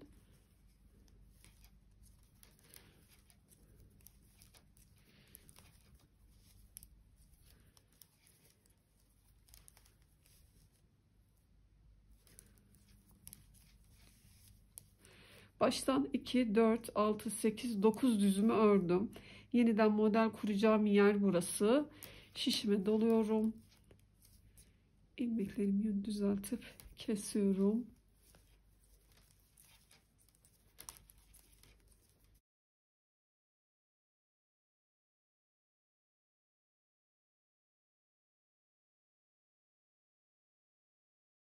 İlerledim. Kolda da 1, 2, 3, 4 tane örneğimi çalıştım. Örgümü çeviriyorum. Arka yüzden bütün ilmeklerimi ters olarak örüyorum. Arka yüzden sıramı ördüm. Tekrar örgümü çeviriyorum. Buradaki kol ilmeklerimi, bu 49 ilmeğimi diğer kolda olduğu gibi çalışıyorum. Örneklerimi çalışıyorum.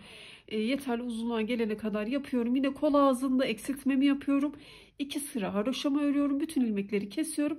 Sonra beden örgüsüyle devam edeceğiz. Bu kolu da tamamlayalım. Kol çalışmamı da tamamladım. İlmeklerimi kestim. İpimi yine biraz uzun bıraktım. Dikişte kullanmak için. Şimdi ön taraftan kolları ayırırken ne yaptık? Ön taraftan ilerledik.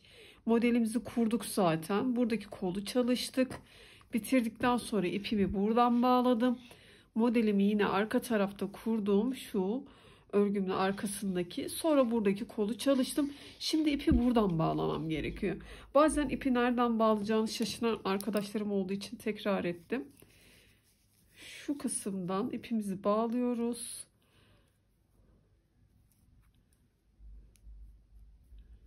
Ve burada da yine modelimizi kuracağız.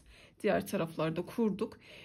Şuradan hesapladığımda 10 ilmek düz öreceğim. Şişimde birinci ilmeğim var. 2,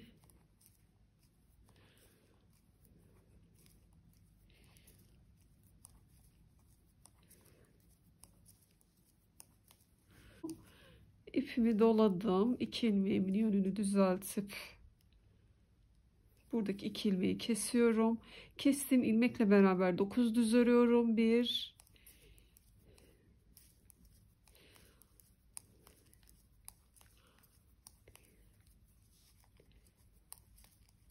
9 düzümü ördüm. İpimi doladım. 2 ilmeğimi bir alıp kestim. Yine kestiğim ilmekle beraber 9 düz sayıyorum.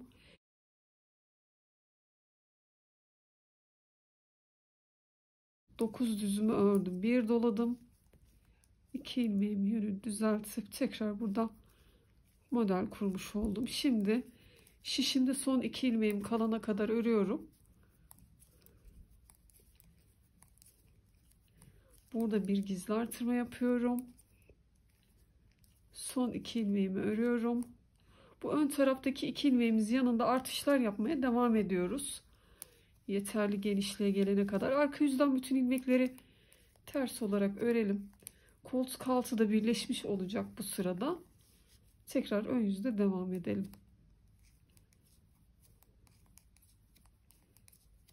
Örgümün iç yüzünden ters sıramı tamamladım. Şöyle koltuk altında birleşmiş oldu. Şimdi tekrar örgümün ön yüzündeyim. Nasıl olsa örneğimizin kuruluşunu yaptık. Bu arada benimle aynı sayılarda çalışan arkadaşlarım koltuk altından itibaren örerken örneğimizin sıralamasında tam olarak denk geldi. Hiçbir artırma, eksiltme yapmadan bedenimizi öreceğiz. Tabi bu taraflarda 2 ilmeğimizin yanında yeterli genişliğe gelene kadar burada artırma yapacağız ama bu tarafta örneğimizin sıralamasında tam oturttuğumuz için olduğu gibi öreceğiz. Şimdi sırası geldiğinde modelimizi kuracağız. Koltuk altına gelen yerde bir örneğimizin daha olması gerekiyor. gerekiyor ama bu ajurlu detay zaten şu birleşmeye denk geleceği için burada çalışmayacağız. Bunun bir önemi yok. İlerledikçe sırasını yerleştirerek zaten örneklerimizi çalışacağız. Benimle beraber aynı sayılarda örmeyip farklı sayıda çalışan arkadaşlarım koltuk altına ayırdıktan sonra, bu kol ayrımını yaptıktan sonra bedeni örerken yine örnek sıralamasına dikkat etsinler. Buna dikkat ederek bu roba uzunluğunu çalışsınlar. Alt tarafa geçtiğinde 1-2 ilmek eksik veya fazla olur. Onu küçük hileyle ya kesersiniz ya gizli artırma yaparsınız. Yine örneğinizi sayısı denk geldiği gibi yerleştirerek yapmanız gerekiyor çünkü. Şimdi bizler ilerleyelim. Baştaki 2 ilmeğimi düz olarak ördüm. Yanındaki gizli artırmamı yapıyorum. Örneğime doğru örüyorum.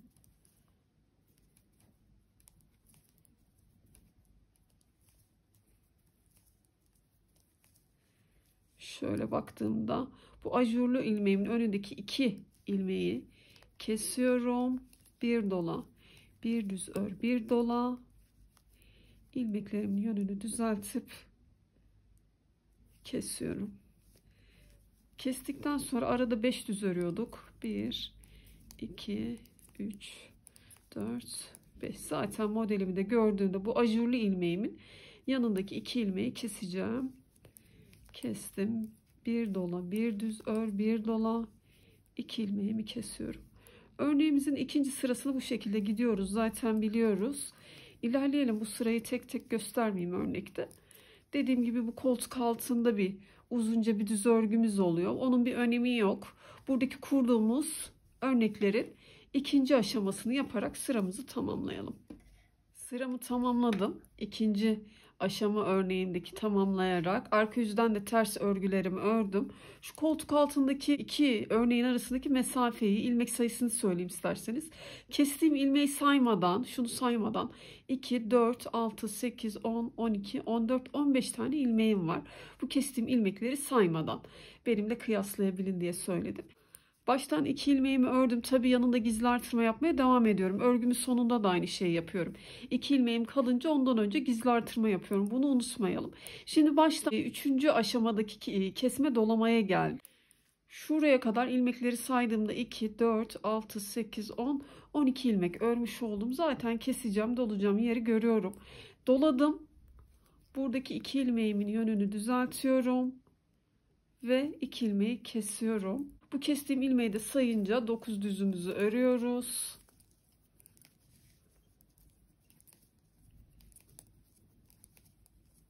Dokuz düzümü ördüm. Bir dola. Buradaki 2 ilmeğimin yönünü düzeltip kesiyorum. Bu sıralamayla yine örüyoruz. Göstermeme gerek yok artık. Şurada zaten model yok. Buradaki örneklerimi çalışıyorum tek tek. Sıramı tamamlıyorum. Yine örgümün sonundaki 2 ilmeğimden önce gizli artırmamı yapıyorum. Ve model çalışmam bitmiş oluyor. Aradaki düzlerimi örüyorum. 7 sıra ön yüzden düz, arka yüzden ters çalışıyoruz ya, onu örüyorum. Bu 2 ilmeğin yanındaki artışlara yine devam. Tekrar model kurduğumuzda beraber devam edelim. Sıralarımı tamamladım. Şuradaki kruvaze çalışmam için yeterli genişliğe geldim. Şu anda örgümün bedeninde 151 tane ilmeğim var. Bu aşamadan sonra artık ön tarafta artırma yapmayacağım. Artırmaları tamamlamış olduk. Modelimizi çalışarak devam edeceğiz. Onun dışında bir ayrıntı yok zaten. Ve bu aşamada yeniden model kurma sırasındayım. Hemen kontrol ediyorum. Şurada modelimi kuracağım. 2, 4, 6, 8, 10 ilmek başta öreceğim. Artık artırma yapmadan direkt örüyorum. 10 tane düzümü, sonra modelimi kuruyorum.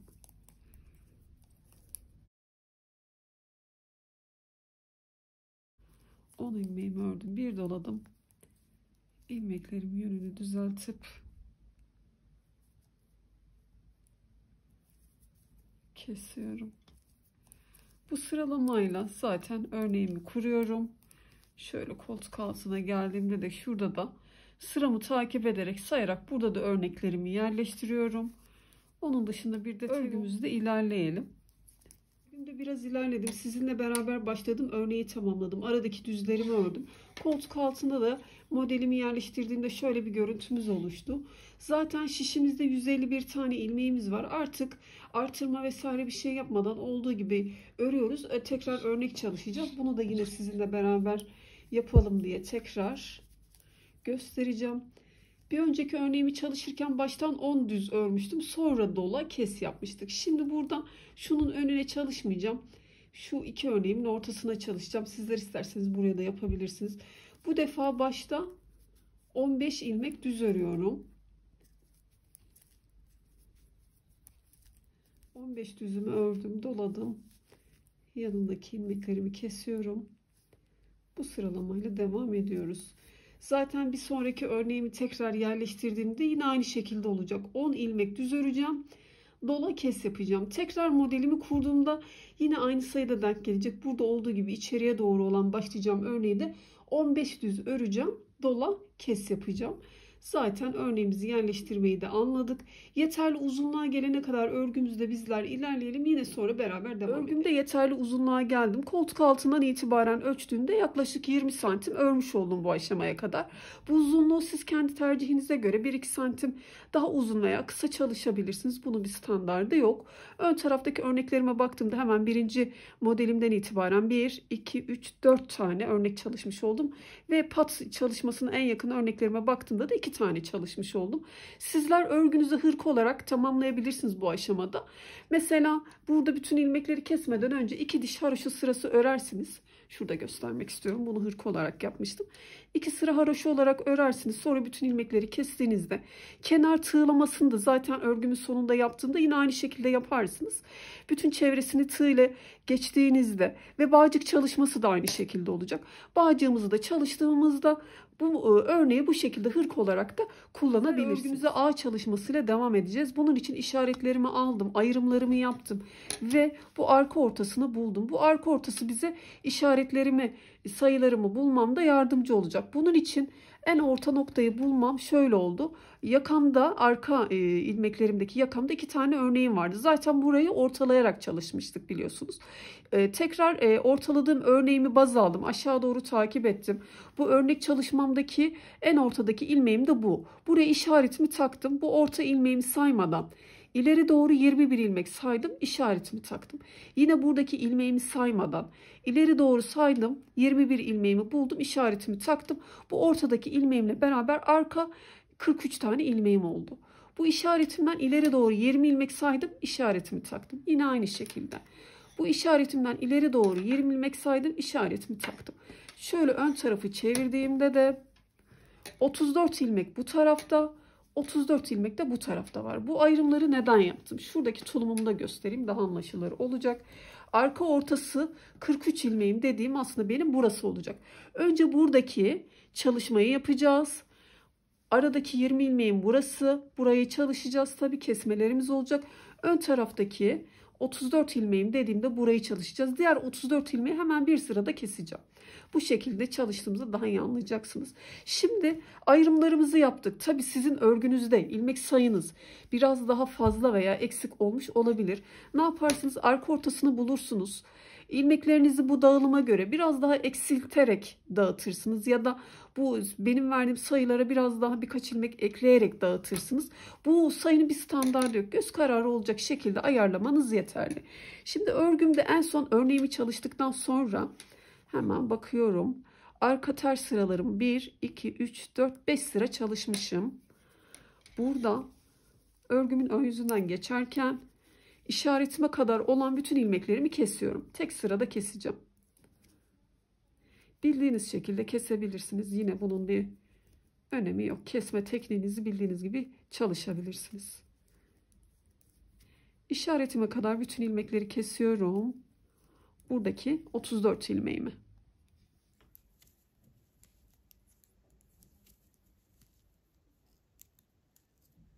Bu işaretle işim bitti. Bu ilmeğimi de kesmem gerekiyor. Şunu da taktığımda burada 2, 4, 6, 8, 10, 12, 14, 16, 18, 20 tane ilmeğim var. Bu 20 ilmeğimi şimdi 2 kesiyorum. 2 ilmeği bir alıp düz olarak kesiyorum. Şöyle 2, 3, 10 ilmeğe düşürmüş olacağım buradaki 20 ilmeğimi. İkişer ikişer örüyorum işaretime kadar. Bu arada tekrar söylemedim az önce. Örgümüzün beden çevresinde 151 ilmeğimiz vardı. Bu 151 ilmeği bu şekilde dağılım yaparak ayırmış oldum. Şimdi buradaki işaretle de işim bitti. 20 ilmeğimi ikişer ikişer kesince 2, 4, 6, 8, 10 ilmeğe düştü. Burası bu şekilde duruyor ve buradaki işaretime kadar arka ilmeklerim olan 43 ilmeğimi tek tek örüyorum. Tek tek düz olarak örüyorum. Buradaki işaretimle işim bitmedi tabii ki. Pardon, hemen geri takıyorum. Şu kesme yaptığım yerin olduğu yerde hemen takıyorum.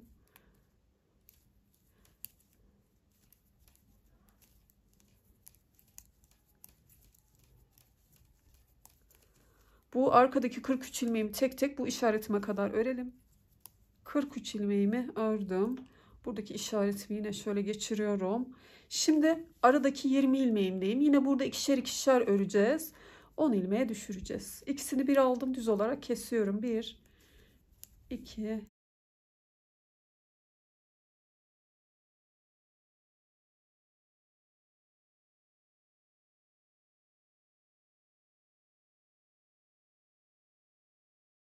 kesince ilmeklerim 10'a düştü. Buradaki işaretimi yine alıyorum. Ön taraftaki ilmeklerimi örüyorum. 34 ilmeğim vardı.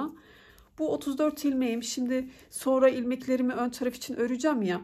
Örneklerime baktığımda buradaki düzün sayısı biraz daha fazla. Örgümün sonunda 2 ilmeği bir tane eksilteceğim. İkisini bir alıp öreceğim. Şimdi bizler ilerleyelim. Bunu 33 ilmeğe düşüreceğiz.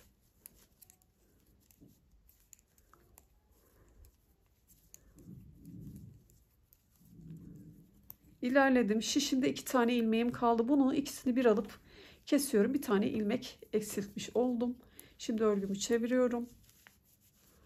Arka yüzde buradaki işaretime kadar, şuradaki 10 ilmeğim var ya, oraya kadar kalan 33 ilmeğimi ters örgülerle örüyorum.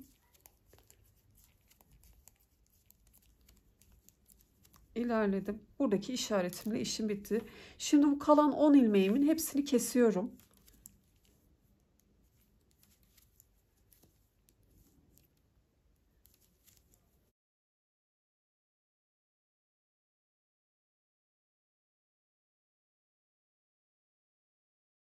Çok da sıkmayalım, kasmasın. Şimdi bu işaretimi de artık alıyorum. Bunu da kesmem gerekiyor. Çünkü şöyle baktığımda burada işaretime kadar 43 ilmeğim var. Yine bu 43 ilmeğimi tek tek ters olarak örüyorum işaretime kadar. Sonra buradaki 10 ilmeği keseceğiz.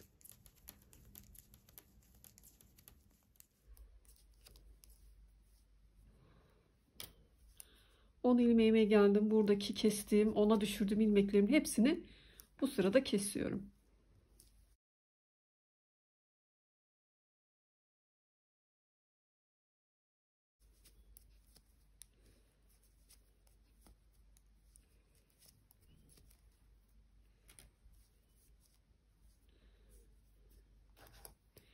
İpimi burada kesiyorum. Şimdi artık örgümüz ikiye ayrılmış oldu. Ön ağ ve arka ağ olmak üzere. Önce arka ağ kısmını örelim. Şurada önde bekleyen ilmeklerimi ayrı bir aparata alacağım.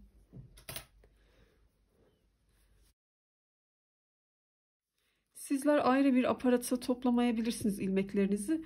Tabii ben daha rahat anlatmak için bu şekilde yapıyorum.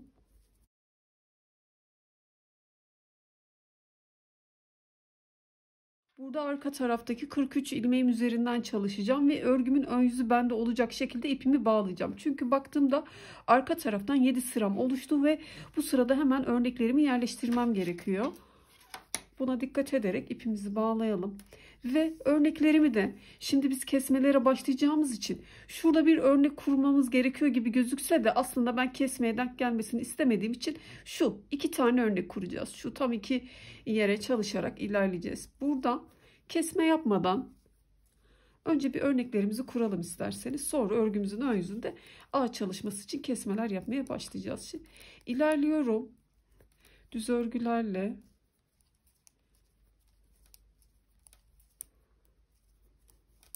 örnek koyacağım yere doğru örüyorum. Burada bir şey yapmıyorum.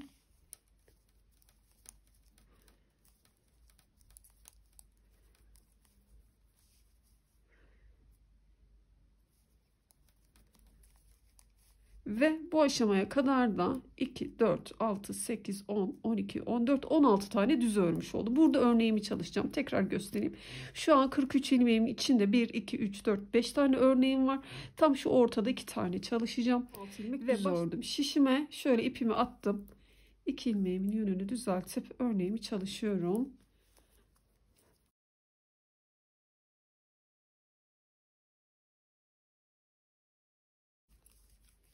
Tekrar örnek kuruyorum burada. Arada 9 düz ördüm kestiğim ilmekle beraber ve yine örgümün sonuna kadar düz örgülerle ilerliyorum.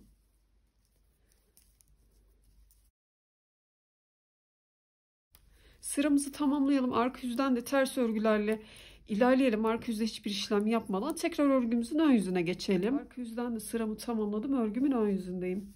Şimdi kesmeler yapmaya başlayacağız. Başta 2 düzümü örüyorum. Sonra ilmeklerimin yönünü düzeltiyorum. 2 ilmeğimin 2 düz ördükten sonra 3. ve 4. ilmeğimin yönünü düzeltip ikisini bir alıp kesiyorum. Şu görüntüyü vermek için baktığımda ortaya doğru bir kesme hattı oluşmasını istediğim için ilmeklerimi bu tarafta düzelteceğim. Sizler ilmek alış şeklinize göre bu tarafta düzeltmeniz gerekiyorsa burada yaparsınız. Benimle aynı alıyorsanız yine benim gibi örgünün başındaki kesmede yapacaksınız ilmekleri çevirmeyi. Şimdi ortadaki örneğimi çalışarak ilerliyorum. Şişimde 4 tane ilmeğim kalana kadar.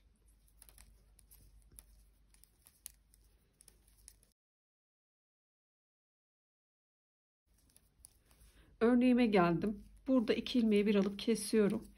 Bir dola, bir düz ör, bir dola. 2 ilmeğimin yönünü düzeltip kesiyorum. 5 düz örüyorum. Kestikten sonra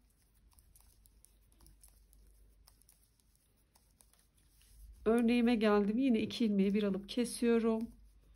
Bir dola, bir düz ör, bir dola. 2 ilmeğimi kesiyorum. Örgümün sonunda 4 ilmeğim kalana kadar düz olarak örüyorum.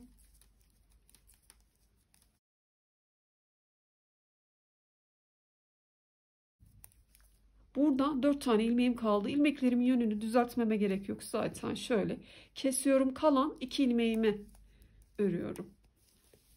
Örgümü çevirdiğimde kesme vesaire hiçbir şey yapmıyorum. Burada ilmekleri olduğu gibi örüyorum. 43 ilmeğimiz vardı. 41 ilmeğe düştü. 41 ilmeğimi ters örgülerle örüyorum bu sırada. Örgümün ön yüzündeyim. Baştaki 2 ilmeğimi örüyorum.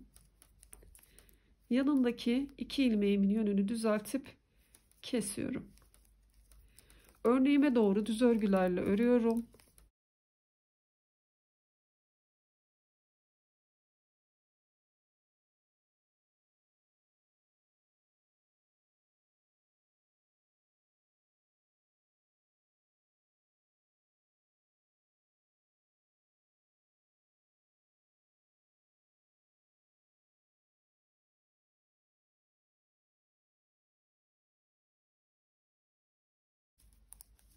Şişimde 4 tane ilmeğim kaldı. Burada zaten örnek çalışmamı tamamlamış oldum sıralarını. Bu kalan 2 ilmeğim, 4 ilmeğimden öndeki 2 ilmeğimi kesiyorum. 2 ilmeği düz olarak örüyorum. Örgümü çeviriyorum. Yine arka taraftan bütün ilmekleri ters olarak örüyorum.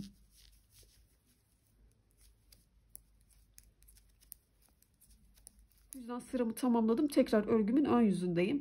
Artık aradaki düzleri örme sırasındayız. Ön yüzden düz, arka yüzden ters olarak. Çünkü örnek çalışmamızı burada tamamladık. Sonra sırası geldiğinde bir tane de ortada çalışacağız ve örnek çalışmasını tamamlamış olacağız. Tabi örgümüzün her ön yüzünde başında ve sonunda kesme yapıyoruz. Arka tarafta hiçbir işlem yapmadan ters örgülerle örüyoruz. A kısmını ayırdıktan sonra istiyorsanız bu A çalışma detayında örnek kurmayabilirsiniz. Örneğiniz ajurlu bir model olduğu için delikli görüntüsü olan bir çalışma. çalışma.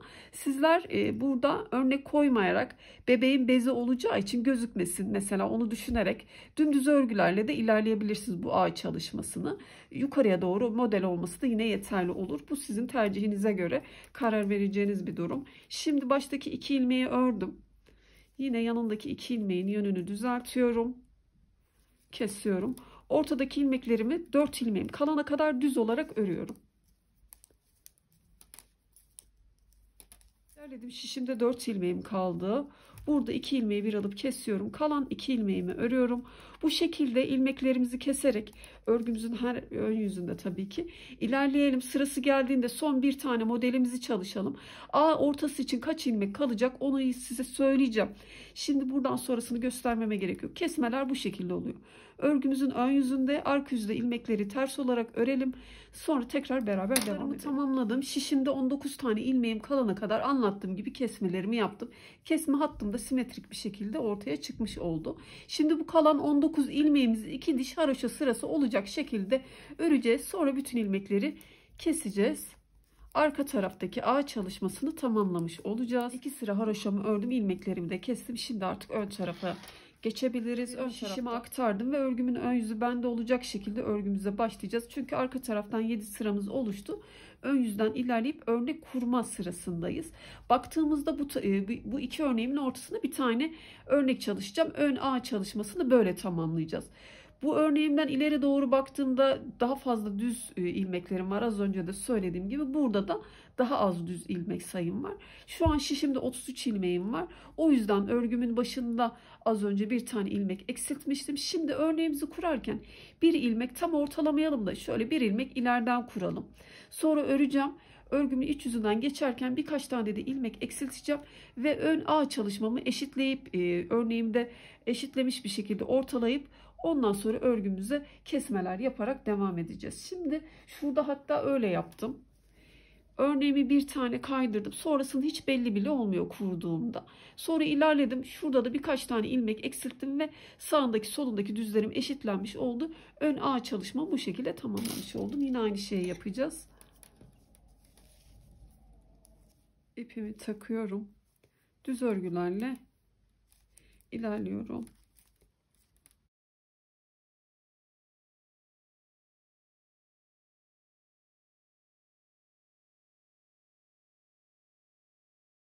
Buraya baktığımda burada bir önceki örneğimin orta ilmeğimden ileri doğru baktığımda 5 tane ilmeğim var. Baştan da 2, 4, 6, 8, 10, 12, 13 düz ördüm. Şimdi burada örneğimi kurmam gerekirken bir ilmek kaydıracağım. Baştan 14 ilmek örmüş oldum. 2, 4, 6, 8, 10, 12, 14. Şimdi örneğimi kuruyorum. 2 ilmeği bir alıp kestim.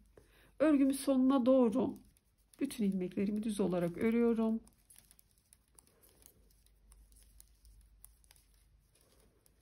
Sıramı tamamladım. Buradaki 33 ilmeğimizi bu şekilde ördük.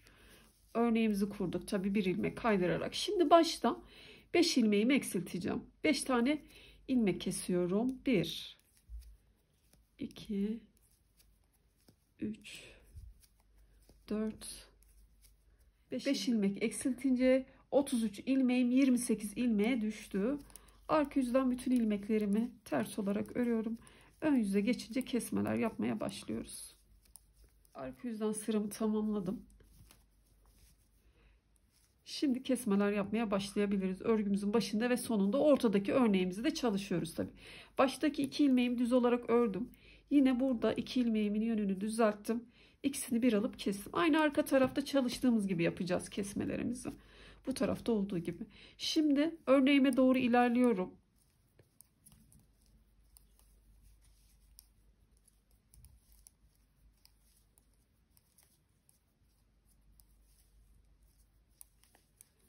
Örneğimdeyim. Burada 2 ilmeğimi bir alıp kesiyorum.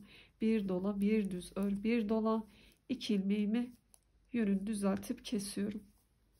Şişimde 4 ilmeğim kalana kadar düz örgülerle ilerliyorum.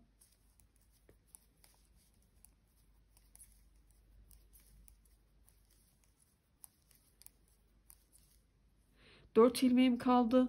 Bu 2 ilmeğimi bir alıp kesiyorum. Kalan 2 ilmeğimi örüyorum. Ve şişimde şu an 26 tane ilmeğim kaldı. Arka yüzden bütün ilmeklerimi ters olarak örüyorum. Örgümün ön yüzündeyim. Baştaki 2 ilmeğimi örüyorum. Yanındaki 2 ilmeğimin yönünü düzeltip kesiyorum. Örneğime doğru düz örgülerle ilerliyorum.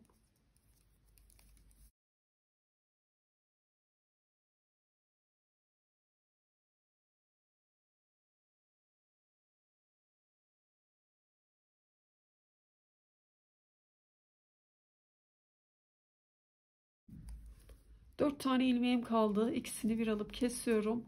Kalan 2 düzümü örüyorum.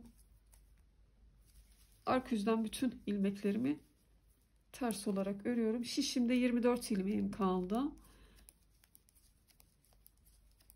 Örgümün ön yüzündeyim. Örnek çalışmamızı nasıl olsa tamamladık. Örgümüzün başında ve sonunda kesmeler yapmaya devam ediyoruz. Ve şişimizde tabii ki çift sayı olduğu için ön tarafta 18 ilmeğimiz kalacak kesmeler yaptığımızda. Bir tarafta kesme yapmayız. Aynı arkada olduğu gibi 19 ilmekle bitirelim. Sonrasında yine beraber devam edelim. Tamamladım. Şişimde 18 ilmeğim kalacak diye. Mesela şurada kesmemi yapmadım. İlerledim. Burada kesme yaptım. Haliyle 19 ilmekle kesmeleri tamamlamış oldum. Şimdi hiçbir işlem yapmadan 1-2 sıra örelim. Çünkü şu mesafe çok kısa olacak ya. 1-2 sıra örelim. Sizler isterseniz bu mesafeyi biraz daha uzun tutabilirsiniz. Ben 2 sıra öreceğim. Bu 19 ilmeği ön yüzden düz, arka yüzden ters olacak şekilde. Sonra 2 sırada haroşamızı öreceğiz. İlmekleri kesip kapatacağız. Ön tarafı tamamlamış olacağız. Şunu hatırlatmak istiyorum. Ön taraftaki ağ çalışmasını tamamlarken 2 diş haroşa sırasının arasına 2 tane ilik çalıştığında arka tarafa da karşısına denk gelecek yere düğmeleri de diktiğinde ağ ortasını düğmeyle birleştirmiş olurlar. Burada düğmeyle çalışmayı düşünen arkadaşlarım ilik açabilirler. Sıralarımı tamamladım. İlmeklerimi kestim. Bahsettiğim düz sıralarımı çok fazla örmedim ben. 2 sıra yaptım. Ön yüzden, arka yüzden sıralarımı ördüm. Sonra 2 diş haroşa sıramı tamamladım. Bütün ilmeklerimi kestim. Şu haliyle ipimi burada koparmıyorum. Kenar tığlaması yapacağız çünkü. Son haliyle bir bakalım şöyle. Ağ çalışmamızı bu haliyle bitirmiş olduk. Kenar tığlaması yapacağız. Sonra bağcık çalışması yapacağız. Tulumumuzu tamamlamış olacağız. İpimizi koparmadan sizler bildiğiniz gibi tığlama tekniğiniz varsa onu da yapabilirsiniz. Şimdi bu arada tığ kalınlığım 2 milim olacak. Sizlerin eli hangi kalınlıktaki tığ rahat ediyorsa onunla yapabilirsiniz.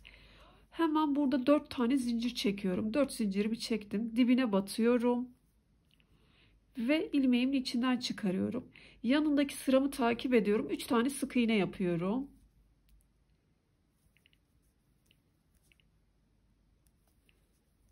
Çok sıkmıyorum. Rahat bir şekilde örüyorum. 3 sık iğneden sonra 4 zincir çekiyorum. 1, 2, 3, 4. Hemen dibinde şu görüntü var ya, şu iki telimin içinden giriyorum. Çıkarıyorum ve yine ilmeğimin içinden çıkarıyorum. Sıramı takip edip 3 sık iğne yapıyorum.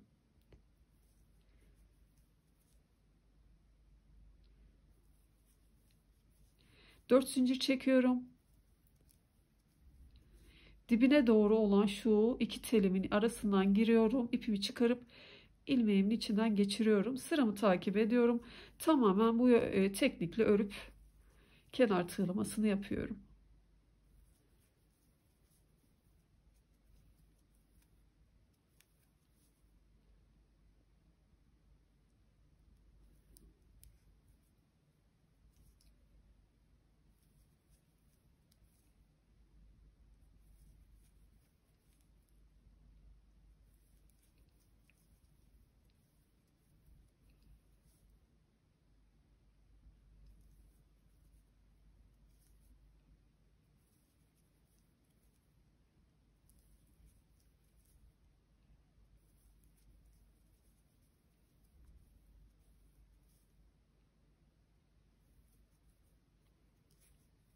Bu şekilde bütün örgümüzün çevresini yapacağız. Başladığımız noktaya geleceğiz. Ondan sonra ipimizi kopartacağız. Bağcık çalışmamıza başlayacağız. Görüntümüz böyle. Örgümün tüm çevresini gösterdiğim gibi tığ ile tamamladım. Başladığım yere tekrar geri geldim. Burada ipimi kopardım. Kalan ipimi de içine alıp temizleyeceğim. Kol ucunda da yine aynı şekilde tığ çalışmamı yaptım. Bu arada örgüsünü bu tarafına düğme ile kapatmak isteyen arkadaşlarım ne yaparlar? Şuradaki düz örgüyle ördüğümüz yer var ya, artırmaları bitirip sonra dümdüz ördüğümüz detayda 2 tane 3 tane kaç tane düğme çalışmak istiyorsanız tam oraya dikeceğiniz yere, mesela şuraya ve de şuraya düğme çalışacağınızı düşünün. Düğme dikeceğinizi düşünün şu iç tarafa. Buradan da iliklemek için biz 4 zincir çekiyoruz ya, 7-8 tane düğmenizin büyüklüğüne göre daha büyük zincir çekersiniz. Şuradaki detayda. Sonra ilerlersiniz, 3 tane çalışacaksanız yine burada 7-8 tane zincirinizi çekersiniz. Düğmeyi buradan geçirerek birleştirmiş olursunuz. Ama ben iç taraftan çıt çıt yapacağım. Buradaki tulumumda olduğu gibi. Mesela burada A ortasını da yine çıt çıt yardımıyla kapatıyorum. Sizler düğme yapmak istiyorsanız ön tarafta 2 tane ilik açarsınız ve düğmeyle birleştirmiş olursunuz. Burayı da aynı şekilde. Şimdi diğer tarafı biz bağcık çalışmasıyla yapacağız. Bağcığımızı da yine tığ yardımıyla yapacağız. İçerideki kruvaze çalışmamın en uç kısmından, artırmalarımı bitirdiğim noktadan buradan çalıştım ben. Ve yaklaşık 40 santim uzunluğunda yaptım. Bu uzunluğu siz kendi tercihinize göre ayarlayabilirsiniz. Şimdi bağcık çalışması için önce ipimin ucunu biraz uzun bırakacağım. 1 metre kadar. 1 metreyi biraz geçik diyebilirim. Şöyle bir uzunlukta ip bıraktım. Ve buradan başlayacağım. Tabii şimdi bu bağcığımı kapattığımda hangi ajuruma denk geliyorsa, mesela benim şu 3. ajuruma denk geliyor. Buradan içeri çeviriyorum. Bu denk gelen ajurumun kenarından uygun yerden giriyorum. Şöyle 2 telini alacağım. Buraya hemen bağcığımı çalışacağım. Dış yüzüne de yapabilirsiniz. Ben iç yüzünde kalsın istediğim için buradan çalışacağım. İpimi buradan geçiriyorum. Dediğim gibi ucunu biraz uzun bıraktım. Şimdi bir zincir çekelim. Sonra uzun bıraktığım ipi sürekli tığımın üzerine dolayacağım. Doladım. 2 ilmeğimin içinden geçirdim. Böyle 2 ilmek oluşmuş oldu. İkisinin içinden geçirerek yapıyorum. Başka bir detay yok. Sizler nasıl kolayınıza geliyorsa bildiğiniz bağcık çalışması da yapabilirsiniz. Fark etmez.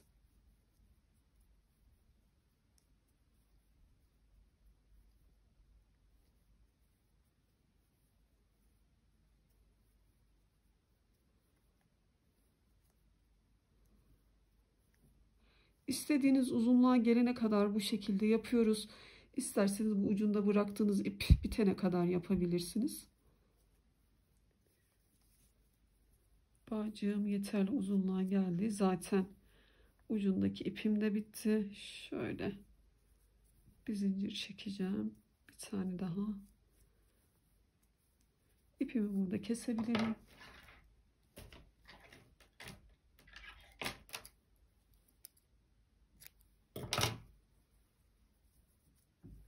Bu iki ucuna bir düğüm atacağım.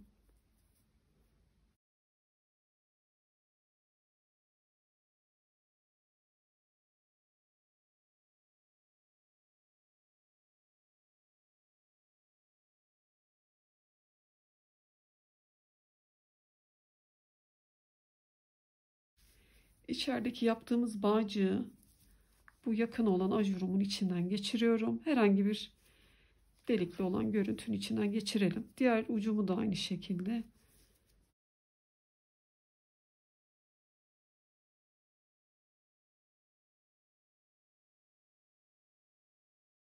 Bu haliyle bağcık çalışmamızı yapmış olduk. Örgüme dikeceğim çıt çıt detayını tekrar göstermeme gerek yok. Buraya karşılıklı olacak şekilde nereye çıt çıt dikip birleştirmek istiyorsanız karşılıklı denk getirip örgünün kendi ipinin renginden katını açarak dikebilirsiniz. Şurada olduğu gibi. Burada ben diktim hemen. Bir tane buraya, bir tane buraya, 2 tane çalışmışım. Karşı tarafa da aynı şekilde uygun bir şekilde yerleştirip dikelim. Çıt çıtlarımızı tamamladık. Santim olarak ölçülerini vereceğim. Büyüklüğü 3-6 ay uyumlu oldu. Bu ölçü sizin vereceğim santimler de aynı şekilde. Elinizin sıkılığına, kullandığınız ipe göre 1-2 santim değişkenlik gösterebilir. Çok da fark etmez örgünüzde. Dediğim gibi bizim örgümüz 3-6 ay uyumlu oldu diyebilirim. Bak, ölçülerini vermeden önce kenarında isterseniz işleme çalışabilirsiniz. Ben yapayım mı yapmayayım mı kararsız kaldığım için burada bırakıyorum. Ama zaten işleme yaptığım, detaylı bir şekilde anlatmaya çalıştığım videom var. Buradaki çalışmamın içerisinde ben işlememi kendimce anlatmaya çalıştım. İsterseniz bu videomdan faydalanarak işleme yapabilirsiniz. Ya da daha farklı işleme çalışmaları yapan arkadaşlarım var. Onların videolarından faydalanarak da örgünüzün kenarını süsleyebilirsiniz. Örgümüz bu haliyle hem kız hem erkek bebekler için uyumlu oldu. Renklerini tercihinize göre ayarladığınızda göre çalışabilirsiniz. Santim olarak ölçülerini verdiğimde de genişliği bizim örgümüzün 23 santim oldu. Uzunluğu şu yakadan A bitimine kadar 36 santim oldu. Yan koltuk altından uzunluğumuz şuraya kadar 20 santim oldu. Kol altı uzunluğumuz 17 santim. Yaka ucundan, şu yakadan kol ucuna kadar da 28 santim oldu. Ölçüler bana küçük, biraz daha büyük yapmak isteyen arkadaşlarım için. Bizler örgümüze 49 ilmekle, yakasına 49 ilmekle başlamıştık. Daha büyük yapmak isteyen arkadaşlarım kollara ve arkaya 2'şer ilmek eklediğinde 55 ilmek oluyor. Yine ön ilmeğimiz 2, aradaki sabit ilmeğimiz 2 olacak şekilde aynı kalacak. Kollara 2'şer ilmek eklediğinde 11, arkada 21. Bu haliyle 55 ilmek oluyor. Biraz daha büyük yapmak isteyen arkadaşlarım da arkaya 23 ilmek, kollara 13 ilmek. Diğer bu 2 ilmeğim aynı, öndeki 2 ilmeğim aynı. Sadece kolda ve arkadaki ilmek sayılarımda ekleme yaptığında tulumunuzu büyütebilirsiniz. Tabi bu rova uzunluğunu da biz 19 defa gizli artırma yapmıştık. Sizler de 21 olur, 20 olur. Ona göre ayarlarsınız. Alt taraftaki ajur yerleştirmesine de dikkat ederek örgünüzü biraz daha büyütmüş olursunuz. Daha küçük yapmak isteyen arkadaşlarım da yine isterseniz aynı başlayabilirsiniz. Ya da arkayı 2 ilmek eksik, kolları da yine 1 ilmek eksik başladığınızda roba uzunluğunu da 19 değil de 17-18 yaptığınızda daha küçük yeni doğan tulum elde etmiş. Detaylarıyla anlatmaya çalıştım. Umarım faydalı bir video olmuştur. Buraya kadar izlediğiniz için teşekkür ederim. Daha farklı çalışmalarda benimle beraber çalışmak isterseniz kanalıma abone olabilirsiniz. Abonelikler ücretsiz. Tekrar başka çalışmada görüşmek üzere. Hoşça kalın.